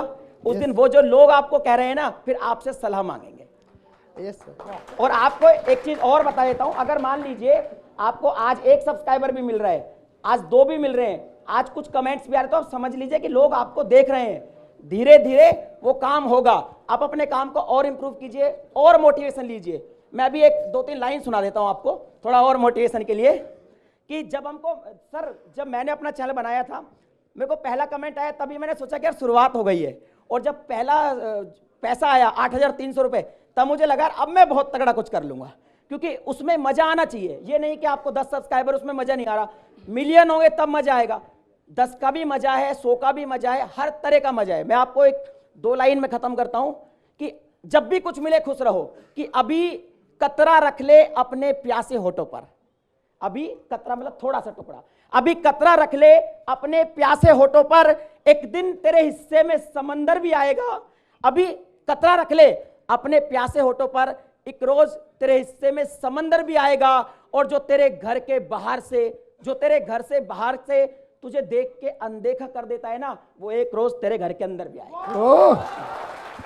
सर मेरा क्वेश्चन आपसे ये है कि जैसे हम लोग यूट्यूब पे काम करते हैं तो शॉर्ट टाइम के लिए तो हमें मोटिवेशन मिलता है, लेकिन 2 से 4 वीडियो डालने के बाद रिस्पांस नहीं आता तो उस पर डाउन फील करते हैं। तो ऐसे कैसे खुद को लॉन्ग टाइम के लिए मोटिवेट रखें और ताकि कंटिन्यू काम कर पाए, इवन रिस्पांस आए या ना आए उस पर, तो कैसे अपने आप को इसके लिए मैनेज करें ताकि अच्छे से काम कर पाए कंटिन्यू? देखिए एक्चुअल में क्या है कि अगर आप यूट्यूब पर सिर्फ इसलिए आए हो कि भाई यूट्यूब पर सिर्फ पैसा ही कमाना है, तब ये वाला डिमोटिवेशन आता है। हम जब आए थे यूट्यूब पे हमको ये पता नहीं था कि इसमें पैसा मिलेगा, और मिलेगा तो कितना मिलेगा, क्योंकि उस टाइम कोई ऐसा यूट्यूबर नहीं था जिसने बताया हो कि भाई मैंने यूट्यूब से इतना कमाया है। तो आप क्या सोचे कि अगर आपको वीडियो बनाना अच्छा लगता है तो आप अपना पहला मोटो ये रखें कि मुझे बस डेली वीडियो बनाना है। जब तक पैसा नहीं आए तब तक आपको उसके बारे में सोचना नहीं है, ना व्यूज के बारे में सोचना है। आपका डेली बस एक ही मोटो होना चाहिए कि मुझे डेली वीडियो बनाना है, फिर एक दिन सब कुछ आने लगेगा, फिर आप अपना मोटो चेंज कर सकते हैं। Thank you so much sir. Thank you. Very good afternoon sir. Very good afternoon sir. Sir एक क्वेश्चन है इधर जी। सर इट्स बिन 2 इयर्स मैं हिंदी ब्लॉगिंग कर रहा हूँ और आपके चैनल को फॉलो करके मैंने अपने काफ़ी सारे ब्लॉग नंबर 1 पर रैंक कराए हैं, और अभी रिसेंटली मैंने सतीश सर का कोड यूज़ करके वर्डप्रेस पे होस्टिंग भी लिया है। पर प्रॉब्लम ये था कि मैं जब शुरू किया था तो पैशन में शुरू किया था, तो हिंदी ब्लॉगिंग के बारे में ज़्यादा पता नहीं था। रैंक ज़रूर करा लिए बट CPC शायद मैंने कीवर्ड्स पे उतना फोकस किया नहीं। तो अभी ब्लॉग मोनेटाइज्ड है मगर अर्निंग नहीं होती उससे ज़रा से भी, मतलब बहुत लो अर्निंग होती है उससे। काफ़ी टाइम से कर रहा हूँ, 2 साल से ज़्यादा हो गया मेरे को। तो देखिए ब्लॉगिंग पे तो बेसिकली अर्निंग जो आपकी डिपेंड करेगी वो आपके कीवर्ड्स पे ही करेगी। सतीश जी कहाँ बैठे हुए हैं? सतीश जी मैं सही कह रहा हूँ, ब्लॉगिंग पे जो भी अर्निंग डिसाइड होगी आपके कीवर्ड्स पे होगी कि आप किस कीवर्ड पे आर्टिकल लिख रहे हैं। तो यानी आपको सबसे पहले ब्लॉग लिखने से पहले अपने कीवर्ड्स को फाइंड करना पड़ेगा। आप अच्छी CPC के कीवर्ड्स पे लिखेंगे, उस पर आप रैंक कराना जानते ही हैं, तो आपको अर्निंग अच्छी हो जाएगी। क्योंकि यूट्यूब में यूट्यूब में भी ऑनलाइन में बहुत सारे ऐसे क्रिएटर मिलेंगे जिनके एक वीडियो पे 10 मिलियन व्यूज आते हैं, और एक ऐसे भी क्रिएटर मिल जाएंगे कि 1 लाख व्यूज आते हैं। दोनों की अर्निंग में फर्क है। तो वह सारा खेल कीवर्ड का है। तो आप पहले कीवर्ड फाइंडिंग थोड़ा अच्छे से करें, उसके बाद आप आर्टिकल लिखें। सर डाउट ये था कि इंग्लिश जो ब्लॉग्स होते हैं वो उन पे अच्छा खासा CPC मिल जाता है, लेकिन मेरा ब्लॉग है हिंदी में कम्प्लीटली, तो उसका मैं कीवर्ड अच्छा भी देख लेता हूँ तब भी मतलब अर्निंग उस हिसाब से नहीं होती है। रैंक भी कर रहे हैं ब्लॉग मेरे काफ़ी सारे। नहीं, इस बात से तो मैं इत्तेफाक बिल्कुल रखता कि हिंदी में बहुत सारे ऐसे कीवर्ड्स हैं जिनमें अच्छी अर्निंग होती है। आप थोड़ा और लर्न करेंगे तो आपको कीवर्ड्स मिलेंगे और आपको पता चलेगा कि कैसे वहाँ पे आर्टिकल पोस्ट करना है। बट हिंदी में भी होती है अर्निंग, बहुत होती है। Thank you very much sir for all your support. Thank you everyone. Hello sir. Sir एक छोटा सा क्वेश्चन सर। सर यहाँ बहुत बड़े बड़े यूट्यूबर्स हैं but I am of a level very small sir. तो सर मैं बहुत सिंपल क्वेश्चन आपसे पूछ रही हूँ कि अगर मैंने एक वीडियो बनाई, मैंने 1 मिनट का व्लॉग बना दिया या मिनी व्लॉग बना दिया, और फिर उसमें से मुझे ऑप्शन मिलती है कि क्रिएट अ शॉर्ट, मैंने उसका एक शॉर्ट भी बना दिया सपोज आज के प्रोग्राम का, तो मुझे रीयूज कंटेंट आएगा? मतलब मैं शॉर्ट भी डाल रही हूँ और एक व्लॉग लंबा या छोटा डाल रही हूँ। तो बहुत अच्छा आपने क्वेश्चन पूछा। अभी जो सिंगापुर में हमारा जो ग्लोबल इवेंट हुआ था उसमें पूरा फोकस शॉर्ट पे ही था, और मैं आप सबको एक सूचना लाइव दे देता हूँ, लाइव अपडेट दे रहा हूँ मैं कि 2023 में यूट्यूब टोटली फोकस शॉर्ट्स पे ही करने वाला है। और रही बात आप लॉन्ग वीडियो से जो क्रिएट कर रहे हैं शॉर्ट्स, उस पर कोई रीयूज नहीं आएगा। इवन यूट्यूब ने खुद ने वहां पे वो ऑप्शन डाल दिया है कि आप लॉन्ग वीडियो को एज ए शॉर्ट्स क्रिएट कर सकते हैं, और उस लॉन्ग वीडियो का जो लिंक है वो डिस्क्रिप्शन में भी डाल सकते हैं। तो कोई दिक्कत नहीं। एक लॉन्ग डाल दें, उसी में से कट करके कोई इशू नहीं है, कोई इशू नहीं है, आप कर सकते हैं। सर इसका सेकंड पार्ट मैं पूछ रही हूँ कि यहाँ पे बहुत सारे यूट्यूबर्स हैं जिनके मैं देखती हूँ, फॉलो करती हूँ, आप हैं और सर भी हैं। तो सर एक जगह पे हमें बिल्कुल बताया जाता है कि आप शॉर्ट्स चैनल अलग करो और व्लॉग्स अलग करो। मेरे व्लॉग्स के ऊपर शॉर्ट्स भी हैं, तो अब मैं कंफ्यूज हो रही हूँ कि मतलब मैं सोच रही हूँ कि मैं गलती कर रही हूँ, मैंने बहुत सारे, मेरे को 300 350 वीडियोस हो रहे हैं। सो आई एम थिंकिंग कि मैं एक मिस्टेक कर रही हूँ, व्लॉग के साथ शॉर्ट्स डालूँ या शॉर्ट्स बिल्कुल अलग कर दूँ? ओके देखिए, इसमें क्या है कि आप शॉर्ट्स का अलग चैनल भी बना सकते हो, और अभी YouTube ने क्या है बटन ही अलग अलग कर दिया। आप देख रहे हैं टैब शॉर्ट्स का अलग है, लॉन्ग का अलग है, तो आप दोनों एक चैनल पे भी डाल सकते हैं। जब दोनों हम एक चैनल पे डालते हैं तो आपको आगे जाके एक थोड़ी सी साइकोलॉजिकल प्रॉब्लम ये हो सकती है कि शॉर्ट्स आपके जल्दी रीच करेंगे तो आपको सब्सक्राइबर बहुत ज्यादा हो जाएंगे, फिर आप उसी चैनल पर जब लॉन्ग वीडियो पोस्ट करेंगे तो लॉन्ग वीडियो पे हो सकता है आपको कम रीच मिले, तो आपको ऐसा लगेगा यार सब्सक्राइबर तो बहुत ज्यादा है लेकिन लॉन्ग वीडियो पे रीच कम मिल रही है। तो वहां पे आपको ये सोचना है कि दोनों का एल्गोरिदम ही अलग है, तो आप चाहे एक पे भी कर सकते हैं, बस ये छोटी सी आपको साइकोलॉजिकल दिक्कत आएगी उस वक्त, या आप अलग अलग भी कर सकते हैं, आपकी चॉइस। तो सर दोनों एक पे रख सकते हैं, कोई हाँ, दिक्कत कोई नहीं है? कोई इशू नहीं है। ठीक है सर, थैंक यू आपका भी, और सर ने हमें, and this is my first YouTube event, और मैं दोनों सर को, आप सबको भी मैं बोल रही हूँ, क्योंकि जब सर नहीं आए थे तो मैंने सारी ऑडियंस को एक बात बोली थी कि हम अगली बार यहाँ या कहीं और नहीं जाएंगे, हम प्रेसिडेंट हाउस जाएंगे आपके लिए लाइफ टाइम अचीवमेंट या पद्मश्री लेने के लिए। Thank you ma'am. Thank you so much everyone, thank you. And अब देखिए एक थोड़ा सा समय कम है, चलता रहेगा और भी आएंगे अभी क्रिएटर्स। और सबसे पहले thank you so much Yogi ji का, क्योंकि आप एक बात समझ लीजिए, जो क्रिएटर यहाँ पे बहुत जोर से बोल रहा है वो 1 और 1 11 वाला है ना। तो योगी जी, मैं तो खुद ही 11 हूँ, मेरी टीम तो 1100 की है। तो योगी जी अपनी फैमिली के साथ आए हुए हैं और साथ में अपनी पूरी टीम के साथ आए हुए हैं, और बहुत अच्छा लगा कि उन्होंने मेरे पहले प्रस्ताव, जब शुरुआत मैंने सोचा कि करा जाए, और मई में बेंगलोर में मिले थे तब ये आइडिया आया था, और मैंने कहा करा जाए, तो उन्होंने बड़े जोश और उल्लास से कहा था कि बिल्कुल करिए और मैं आपके इस इवेंट में आपका साथ हूँ। तो thank you so much Yogi ji कि आप यहाँ पे आए, और thank you sir, thank you. बहुत बहुत अद्भुत सेशन था। मैं चाहूंगा एक बार टेक्निकल योगी जी के लिए पूरे सदन की जोरदार तालियां होनी चाहिए अगले सेशन की स्पीच के लिए, जो कि हम सब के बहुत अजीज़ हैं। आप सारे लोग उनको बहुत मोहब्बत करते हैं, तब से आप सारे लोग बहुत सेल्फियां लेने में लगे हुए हैं। तो आप सबके दिलों पे राज करने वाले आप सबके अजीज़, मैं आप सबके ज़ोरदार तालियों के बीच मंच पर आमंत्रित करना चाहूँगा सतीश कुशवाहा जी को। पूरा सदन एक बार ज़ोरदार तालियां बजाए। सतीश कुशवाहा जी मंच पर। तालियां आपकी थोड़ी कमज़ोर है, मैं चाहूँगा ज़ोरदार तालियां होनी चाहिए सतीश कुशवाहा जी के लिए। अभी जैसे सर बोल रहे थे कि टीम का फ़ायदा है, सतीश भाई टीम बना रहे हैं, तो मैंने भी सीखा है। मैं देख रहा था कि मेरे कुछ फ्रेंड्स थे जिनकी टीम है और वो लोग घूम रहे हैं, कभी दुबई जा रहे हैं, कभी थाईलैंड जा रहे हैं। वैसे भी मैं लास्ट वीक मैं थाईलैंड से आया, अभी 10 दिन मैं वहाँ पे था, और इसका ये कैसे हो पा रहा है, एक क्रिएटर के लिए कैसे पॉसिबल है कि भाई हमें वीडियोज़ भी शूट करने हैं, हमें अपलोड भी करने हैं और घूम भी लें। तो एक क्रिएटर के लिए यही फ्रीडम है, क्रिएटर बनने में मतलब यही फ़ायदा है। अगर आप बिजनेस करते हो या फिर जॉब करते हो तो इतना फ़ायदा नहीं मिल पाता, इतना फ्रीडम नहीं मिल पाता कि आप मन चाहे तरीके से घूम सको, काम कर सको। और ये सब हुआ मेरी टीम की वजह से, तो टीम को एक बार फिर से मैं थैंक यू करना चाहूँगा। ओके, सो हम बात करेंगे कि कंटेंट क्रिएटर क्यों बनना है, या फिर वैसे तो सारे क्रिएटर्स हैं, किसी का भी सब्सक्राइबर्स कम है, किसी के ज़्यादा है, बट सारे क्रिएटर्स हैं, सब कुछ ना कुछ क्रिएट कर रहे हैं। बट उसके पीछे ना एक मोटो होना चाहिए कि हम क्यों कर रहे हैं या फिर हमें बनना क्यों है। अब अगर अभी तक जितनी भी चीज़ें हुई हैं, स्टेज पे आपने इतने बड़े बड़े महानुभाव लोगों को देखा, हमारे पवन सर हैं, महात्मा जी टेक्निकल एक अमरीश भारती जी को आपने देखा, बहुत सारे जो क्रिएटर्स आए हुए हैं। तो वैसे तो ये अपने आप में बहुत बड़े मोटिवेशन है, बट आपके अंदर से वो मोटिवेशन आना चाहिए। आप सिर्फ मोटिवेशन लेके जाओ, मैं ये नहीं चाहता, मैं चाहता हूँ एक इंसाइट लेके जाओ कि आपको एक्चुअली क्यों करना है, क्रिएटर बनना क्यों है, वो आपके अंदर से आना चाहिए। आप दूसरों को देख के मोटिवेट हो रहे हैं, अच्छी बात है, बट जब तक आप नहीं चाहोगे, बहुत सारे सवाल आ रहे थे कि भाई हम कंसिस्टेंसी मेंटेन नहीं कर पा रहे, तो वो इसीलिए हो रहा है कि आपके अंदर का जो वाई है ना इतना स्ट्रांग नहीं है, आपको पता ही नहीं है कि आप क्यों कर रहे हो। आपने बस देख लिया किसी का लाइफस्टाइल कि यार ये बंदा कर रहा है, इसने गाड़ियाँ ले ली, थार ले ली, आईफोन ले लिया, मैं भी क्रिएटर बन जाता हूँ, मेरे पास भी चीज़ें हो जाएंगी। बट कुछ टाइम के बाद देखते हैं कि रिजल्ट्स नहीं आते हैं, फिर हम डिमोटिवेट हो जाते हैं और फिर छोड़ देते हैं, और फिर हम सोचते हैं यार कि हमसे कंसिस्टेंसी क्यों नहीं मेंटेन हो पा रही है।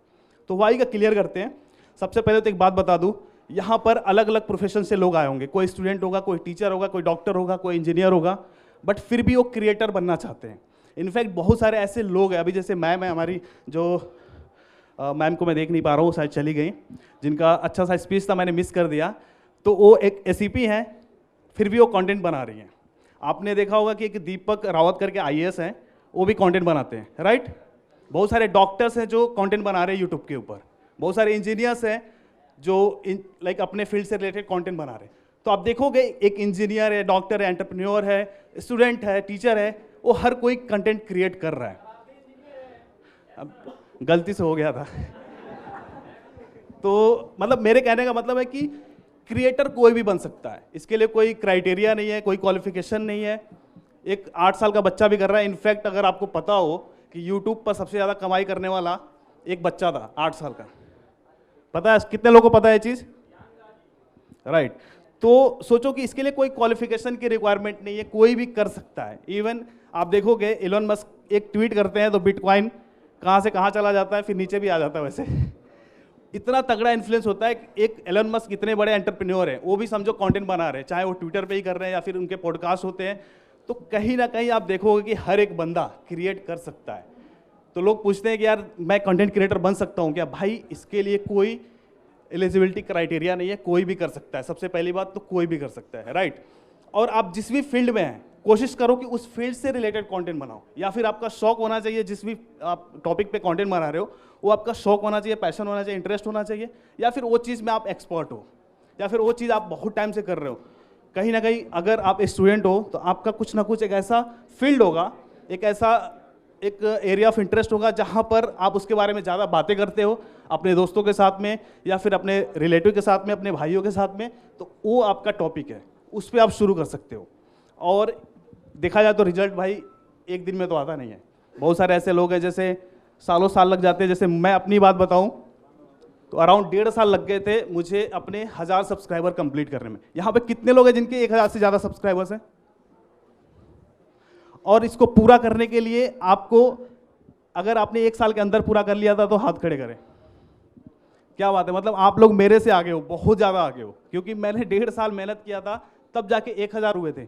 बट वो खुशी अलग ही लेवल की थी कि 1000, मतलब मेरे को 1000 लोगों ने सब्सक्राइब किया। अभी फिलहाल मैं देख पा रहा हूँ यहाँ पे 300-400 लोग से ज़्यादा ही होंगे, और इतने ज़्यादा लोग हैं। मतलब अभी एक एक करके लोग बात कर रहे थे, मैं कर नहीं पा रहा था। लाइक इतने लोगों से मैं मिलूंगा कैसे? अभी सोचो मिलियन लोगों से कैसे मिलेंगे यार? अगर मिलियन लोग आ जाए तो कितना लाइक बाढ़ आ जाएगा, फिर हालत खराब हो जाएगी, कैसे मिलेंगे हम?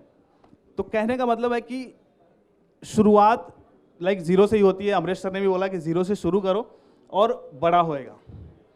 अगर हम बात करें कुछ टीचर्स की, लाइक आपने देखा होगा कि अभी रिसेंटली फिजिक्स वाला के जो फाउंडर हैं अलक पांडे जी, उन्होंने अभी यूनिकॉर्न बनाया। लाइक 1.1 बिलियन डॉलर की उनकी कंपनी हो गई। तो एक टीचर भी एक यूनिकॉर्न बना सकता है। पवन सर बात कर रहे थे कि वो स्टार्टअप बना रहे हैं, लाइक ये कम से कम 20-25 तरीकों से पैसे बना रहे हैं, और यही सब तरीके हम अपने चैनल पे सिखाते हैं। फिलहाल मैं अभी 9 या 10 तरीकों से मैं कर रहा हूँ, 9 या 10 इनकम सोर्सेज है मेरे। इसके अलावा अगर हम बात करें और भी लोगों के, आप एग्जांपल्स देख सकते हो कि वो लोग कैसे किसी और फील्ड में थे और आके कंटेंट बना के छा गए हैं। या फिर अगर आपके अंदर कोई टैलेंट नहीं है, बहुत सारे ऐसे लोग होंगे जो सोच रहे होंगे मेरे पास तो कोई टैलेंट नहीं है, मैं क्या दिखाऊं, मेरा तो किसी में फील्ड में इंटरेस्ट ही नहीं है, मैं क्या दिखाऊं। ऐसा किसको फील होता है? तो आप सोशल मीडिया इन्फ्लुएंसर बन सकते हो। जैसे मेरे को कुछ नहीं आता था, तो मैंने दूसरों को देखा, दूसरों से इंस्पायर हुआ, मैं चीज़ें करते गया और धीरे धीरे मुझे समझ में आ गया अच्छा ऐसा करना है। तो फिर व्यूज़ आते हैं, लोग देखते हैं और फिर सब्सक्राइबर बढ़ते हैं, नंबर्स बढ़ते हैं। तो मैं वैसे वैसे करने लगा। मेरे को डांस करने नहीं आता था, सिंगिंग नहीं आती थी, ना ही मेरे पास कुछ ऐसा था कि मैं मैथ पढ़ा दूँ, इतना भी पढ़ने में अपन अव्वल दर्जे के नहीं थे। तो कहीं ना कहीं ऐसा था कि यार मुझे ऐसा फील होता था कि मेरे पास तो कुछ है नहीं। अगर ऐसा आपको लगता है कि मेरे पास कुछ नहीं है दुनिया को दिखाने के लिए, फिर भी आप सोशल मीडिया इन्फ्लुएंसर बन सकते हो। बस आपको ये देखना है कि जो ऑडियंस है उनको चाहिए क्या। जो अभी देखो यूट्यूब पे पता है कितने, बहुत सारे बिलियंस में लाइक ऑडियंस है, और आपको बिलियंस नहीं चाहिए। पैसे कमाने के लिए ना कुछ हजारों ही काफ़ी है पैसे कमाने के लिए। और अच्छा, अल्टीमेटम गोल तो पैसा ही होता है, राइट। कितने लोग चाहते हैं कि यार हम बस यूट्यूब पे फेमस हो जाए, पैसे ना कमाए? कोई हाथ खड़ा करे। भाई मैं अकाउंट नंबर भिजवा दूंगा आपको, ठीक है। फेमस करने की जिम्मेदारी मेरी हो जाएगी। सॉरी, सब कुछ, जिसको सब कुछ आता है तो पहले तो एक करो, पहले एक शुरू करो आप, जो आपका सबसे आपको लगता है कि यार ये सबसे पहले जो आपके दिमाग में जो टॉपिक आ रहा होगा, इस पे करना है, वो करो। फिर धीरे धीरे मेरी तरफ 5-6 चैनल बना लो। एक भाई साहब थे, कुछ 36 चैनल थे भाई। संतोष जी नाम है उनका, संतोष जी। भाई अब क्या करेंगे इतने पैसों का?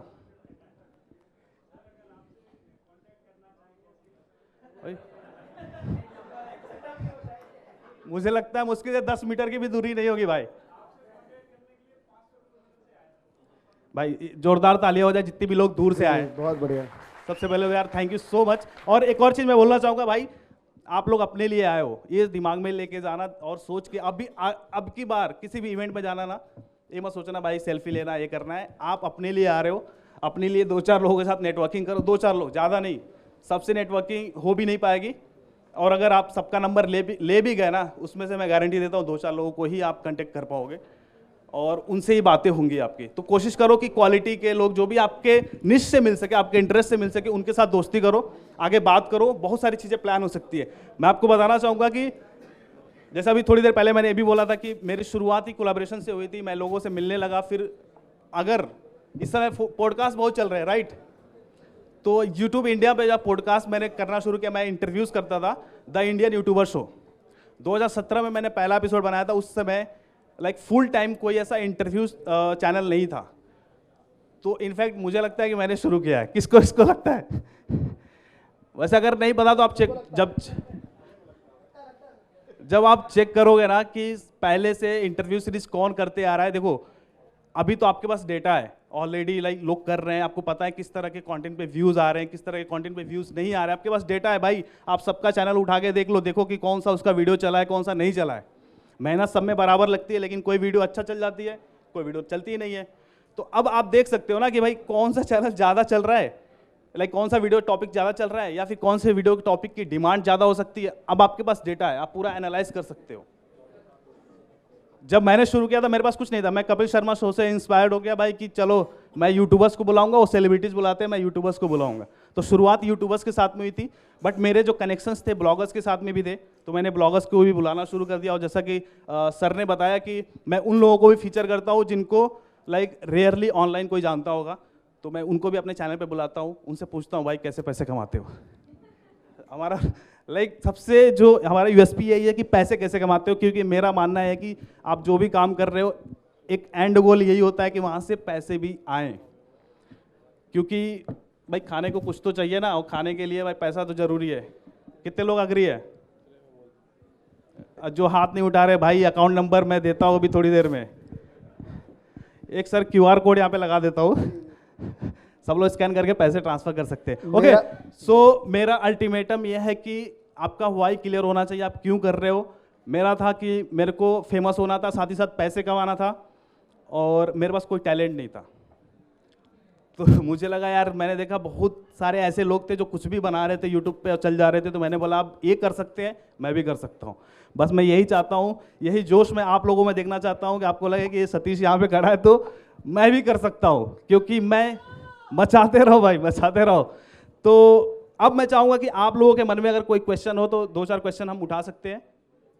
जी भाई प्लीज़ माइक दिया जाए वहाँ पे। Hello sir. हाँ जी, आवाज़ कहाँ से आ रही है? सर आपके ओके लेफ्ट में। सर मैं एक टीचर हूँ, मेरा क्वेश्चन ये है आपसे कि जब कोई भी हम कंटेंट बनाते हैं तो हमारा ग्रोथ होता है, मतलब सही तरह से काम करें, और हमारा काम बढ़ने के साथ साथ हमारी टीम भी हमको बढ़ानी पड़ती है। जी जी। तो सर उस टीम में हम ये देखते हैं कि कभी कभी टीम में कुछ अनबन हो जाती है, तो सर उस चीज़ से कैसे बचा जाए, उसको कैसे? देखो अनबन अगर बहुत ज़्यादा हाई लेवल का है ना तो फायर कर दो भाई जी, सिंपल। ज़्यादा इमोशनल कनेक्शन रखोगे फिर आपका लॉस होएगा। आपके लॉस के साथ साथ में जो आपका लाइक जो और अदर एम्प्लॉयज़ है ना उनका भी लॉस होएगा जी। तो अगर आपको लगता है कि ये चीज़ समझाने से सही हो जा रही है, अगली बार से चीज़ें नहीं हो रही है तो ठीक है, बट अगर आपको लग रहा है कि ये चीज़ें बार बार हो रही है या फिर एक अलग ही लेवल का है तो फायर कर दो, सिंपल है। लाइक बोलते हैं ना कि लाइक अगर एप्पल के बीच में ख़राब एप्पल रख दो सड़ने लगता है, फिर वो एक बंदा सारे एम्प्लॉयज़ को ख़राब करके रख देगा। मैं आपको बताऊं कि कभी भी ना यार, मतलब यूट्यूब मैंने जब 7 इयर्स पहले स्टार्ट किया, खुद से शुरू किया, एडिटिंग खुद करी, सब कुछ खुद बनाया, लेकिन आज मुझे एहसास होता है कि आज मैं बहुत फ्री हूँ। लोग मुझसे पूछते हैं भाई तुम 2 चैनल चला रहे हो, टीम मैनेजमेंट करते हो, इतनी सारी नेटवर्क्स तुम बना के रखते हो, कभी इवेंट्स कर रहे हो, कभी बैंगलोर में एक कंपनी से डील कर रहे हो, कभी कुछ कर रहे हो, कैसे कर लेते हो यार इतनी? तो इसके पीछे ये है कि हमने जो हमारे स्टूडेंट थे शुरू में, हमने उनको इतना ट्रेंड किया कि वो आज एजुकेटर बन पाए, और साथ में इंडस्ट्री में जितने भी एक्सपर्ट एजुकेटर्स हैं, जोरदार तालियां एक बार उनके लिए, हमारे जितने भी स्टूडेंट्स रहे हैं, और स्पेशली जो इंडस्ट्री में काफ़ी अच्छा काम कर रहे हैं, हमने उनसे रिक्वेस्ट किया कि प्लीज़ हमारे साथ आइए, जुड़िए, हमारा मिशन उनको बताया। तो Danish sir, thank you so much. आप हैं यहाँ पे? अच्छा, दानिश सर बाहर है, यहीं पे है। दानिश सर बाहर कैसे हो सकते हैं, वो तो हमारी टीम में है सर। और साथ में Amit sir, thank you so much आपका कि आपने इतना भरोसा हम पे दिखाया और हम हमारे साथ जुड़े रहे। तो प्लीज़ हमारे सभी टीचर्स स्टेज पे आ जाएं। सुजैन सर आ जाइए, आशीष सर आ जाइए स्टेज पे, विवेक प्लीज़ बी ऑन स्टेज, आ जाइए सर जी, बिल्कुल। विवेक मिश्रा, देखिए हमारे स्टूडेंट लोग जानते हैं उनको, बहुत बढ़िया। मैं एक बार नाम लूँगा जी। दानिश मलिक जी अगर यहाँ पे उपस्थित हैं स्टेज पे आ जाएं, विवेक मिश्रा जी, सुजन शुक्ला जी, आशीष शर्मा जी, राहुल राठौर जी और अमित मिश्रा जी। एक बार सभी लोगों के लिए आप लोग जोरदार तालियां बजा दें, और सारे लोगों से मैं अनुरोध करूंगा कि वो मंच पर आ जाएं। तो मैं दानिश सर को बोलूँगा थोड़ा आगे आएँ, और चंदन जी प्लीज़। दानिश सर जो है वो ई कॉमर्स के बारे में हमारे प्लेटफॉर्म पे बच्चों को पढ़ाते हैं। आज से ही नहीं, मुझे याद है दानिश सर के साथ मेरी स्टोरी, जब पहली बार दानिश सर आए थे तो मुझे बहुत अच्छा लगा। पहले सर किसी और प्रोफेशन में थे, अपना ई कॉमर्स चला रहे थे, यूट्यूब पे, आई थिंक यूट्यूब पे नहीं थे सर। और मुझे याद है जब ये वीडियो बनाते थे बोलते थे आप थोड़ा बाहर चले जाइए। होता है क्रिएटर्स को थोड़ा शाय फील होता है। ये कहते थे कि मैं एडिट करके दे दूंगा, टेंशन मत लीजिए आप। समझ गए ना क्यों? गलतियां हमसे होती हैं, बट अब ये नहीं कहते एडिट करना, 1 शॉट में हो, 2 शॉट में हो, गलतियां हो गई, हो जाएगा। तो पहले अपने अंदर ना झिझक निकालनी पड़ेगी। अभी एक बच्चा था, भारत माता की जय, वो ये बोलने बहुत करेज चाहिए दोस्त मेरे, मैं आपको बताऊं। जैसे अभी सतीश ने भी कहा कि कितने लोग इंट्रोवर्ट हैं, है ना? तो ये चीज़ें बहुत इंपॉर्टेंट है कि अपने अंदर से ना वो झिझक पर निकालिए। सो प्लीज़ सर, सर को सम्मान। अब मैं चंदन सर से रिक्वेस्ट करूँ, मैं सृजन सर से रिक्वेस्ट करूंगा कि वो विवेक मिश्रा जी को सम्मान दें। जोरदार तालियों के साथ। आपकी जोरदार तालियां होनी चाहिए। विवेक की स्टोरी मैं आपसे शेयर करूं। विवेक हमारा आज से 3 साल पहले स्टूडेंट था, और इतना अच्छा इन्होंने प्रैक्टिस करी हर चीज़ों में, वीडियो एडिटिंग में, थंबनेल्स बनाने में, कि आज वो हमारे 1.5 साल से हमारे प्लेटफॉर्म पे फैकल्टी, और मैं प्राउडली कह सकता हूँ कि बहुत अच्छा और हमसे तो बेटर ही पढ़ा रहे हैं। So thank you so much Vivek sir, thank you so much, thank you. Next है सुजैन सर। सुजैन सर अभी बाहर हैं, और उसके बाद है Ashish sir. Please sir, Ashish sir आइए, और चंदन सर प्लीज़। आशीष जी जो हैं वो फेसबुक में बहुत अच्छा मार्केटिंग करते हैं और हमारे स्टूडेंट्स को बहुत अच्छे से पढ़ाते हैं। बच्चा कितना परेशान हो जाए ये अपना पिन पॉइंट नहीं खोते, बड़े काम डाउन बच्चों को पढ़ाते हैं। Thank you so much sir उसके लिए। राहुल राठौर जी। राहुल राठौर से अभी कोई क्रिएटर कह रहे थे यार तुम इतने बड़े एजुकेटर हो, हमें पता नहीं चला। तो ये छुपा रुस्तम है, पहले भी हमारे स्टूडेंट थे, और आज मैं गारंटी और सीना ठोक के आपसे कह सकता हूं कि अगर इंस्टाग्राम का कोई भी बिजनेस पेज आप बनाते हैं, अगर राहुल उसको मैनेज कर रहा है, तो 1 महीने के अंदर वो ग्रो ना हो तो मैं अपना नाम बदल सकता हूं। तो राहुल के अंदर वो सारी स्किल्स हैं जो राहुल डेवलप करते हैं, और तभी मैं इतना प्राउडली कह सकता हूं कि यस हम लोग अच्छा काम कर रहे हैं। Thank you so much Rahul. Amit Mishra ji. Amit Mishra ji एक जाना माना यूट्यूबर ब्लॉगिंग के नाम में, और जब मैंने इनसे अपने मिशन की बात करी तो उस टाइम हम बहुत ही ज़्यादा गरीब थे और इन्होंने हमें बहुत सपोर्ट किया, और ये एक सपोर्ट ही क्रिएटर्स को आगे ले जाता। Thank you so much. और आज भी हमारे प्लेटफॉर्म पे बच्चों को ब्लॉगिंग सिखाते हैं, और thank you so much Amit sir. और किसी भी टीचर जो फ्रंट हैंड पे पढ़ाते हैं, या मैं फ्रंट हैंड पे माइक लेके बोल पा रहा हूँ, घूम पा रहा हूँ, आप लोग इतने अच्छे से बैठ पा रहे हैं, हमने अच्छा फूड लिया, इस सबके पीछे एक टीम का बहुत बड़ा योगदान था। चाहे जितने भी यहाँ पे लोग आए, सबने टीम की तारीफ करी है, चाहे मचाते रहो की टीम है उसकी तारीफ हुई है। क्यों? क्योंकि मुझे पता है मचाते रहो की टीम के ओनर सतीश कुशवाहा जी का, कि उनकी टीम का उन पे बहुत बड़ा योगदान है उनके आगे बढ़ने में। इसीलिए वी मेक क्रिएटर्स और महात्मा जी की टीम का भी बहुत बड़ा योगदान है दोनों चैनल को बड़ा बनाने में और मुझे यहाँ तक लाने में। Thank you so much everyone. Please come on stage. Sanjay ji और जितने भी हमारी टीम है वी मेक क्रिएटर्स की, मैं सबका नाम ले सकता हूँ, कोई ये सोचे कि नाम ना लिया सर ने हमें, बट प्लीज संध्या, सोनम, है ना, Sugandha, Jatin, Ashwin, everyone please come on stage. Sanjay ji, सारे लोग आ जाओ। अंकित, और मैं सचिन और जितने भी लोग हैं प्लीज स्टेज पे आ जाइए। और रात दिन इन्होंने मेहनत करी इस इवेंट को सक्सेसफुल बनाने के लिए, और जोरदार तालियां एक बार हमारी पूरी टीम के लिए। तो मैं एक वीडियोस के माध्यम से अपनी टीम को रिकॉग्निशन दूंगा। तो अभी इंग्लिश वाले सर कह रहे थे वी मेक क्रिएटर्स, बहुत प्राउड महसूस हो रहा है जब भी वो क्रिएटर्स की बात कर रहे थे। तो क्रिएटर्स के बनाने के पीछे ऐसी ही टीम का बहुत बड़ा योगदान होता है। तो हम भी बोलेंगे we make creator. Sir Yogi sir जिन्होंने मेरा साथ दिया, जब मैंने उनसे कहा योगी सर के बारे में कि सर मैं ऐसा कुछ करना चाहता हूं। देखिए कई बार कोई भी क्रिएटर हो, जिसके चाहे 100 क्रिएटर से जान पहचान क्यों ना हो, लेकिन जब भी वो एक पाँव आगे बढ़ाता है ना, डरता है वो थोड़ा सा। लेकिन जब मैंने एक पाँव बढ़ाया तो योगी जी ने कहा रहे सर रखो यार, डर के आएगो रहे इतना, है ना। तो प्लीज सर, सतीश सर आइए, योगी सर आप भी आइए स्टेज पे। Ma'am please come on stage. और एक जोरदार हम वी मेक और आप सब बोलेंगे क्रिएटर्स। एक बार लाइट ऑफ कर लीजिए और कैंडल लाइट, हम पूरा अपना फोन की वो लाइट ऑन कर लें, फ्लैश लाइट ऑन कर लें। और टेक्निकल टीम से मैं रिक्वेस्ट करूंगा कि ऑडिटोरियम की लाइट ऑफ कर दें प्लीज। और आप सारे लोग खड़े हो जाओ, मैं चाहूंगा कि सारे लोग खड़े हो जाओ। के अंदर भी वो मोटिवेशन होना चाहिए। आप में से बहुत से लोगों की बहुत अच्छी टीम है, मैं जानता हूं, और बहुत से लोगों की टीम अभी जीरो है। आज से एक काम ये भी शुरुआत करिए कि शादी कर लीजिए, है ना। नहीं तो एक टीम में एक बंदा अपना शुरू कर ले, चाहे वो एडिटर हो, आपका ग्राफिक डिजाइनर हो, शुरुआत जरूर करनी है। तो okay everyone ready? Okay, we make, we make, we make, we make.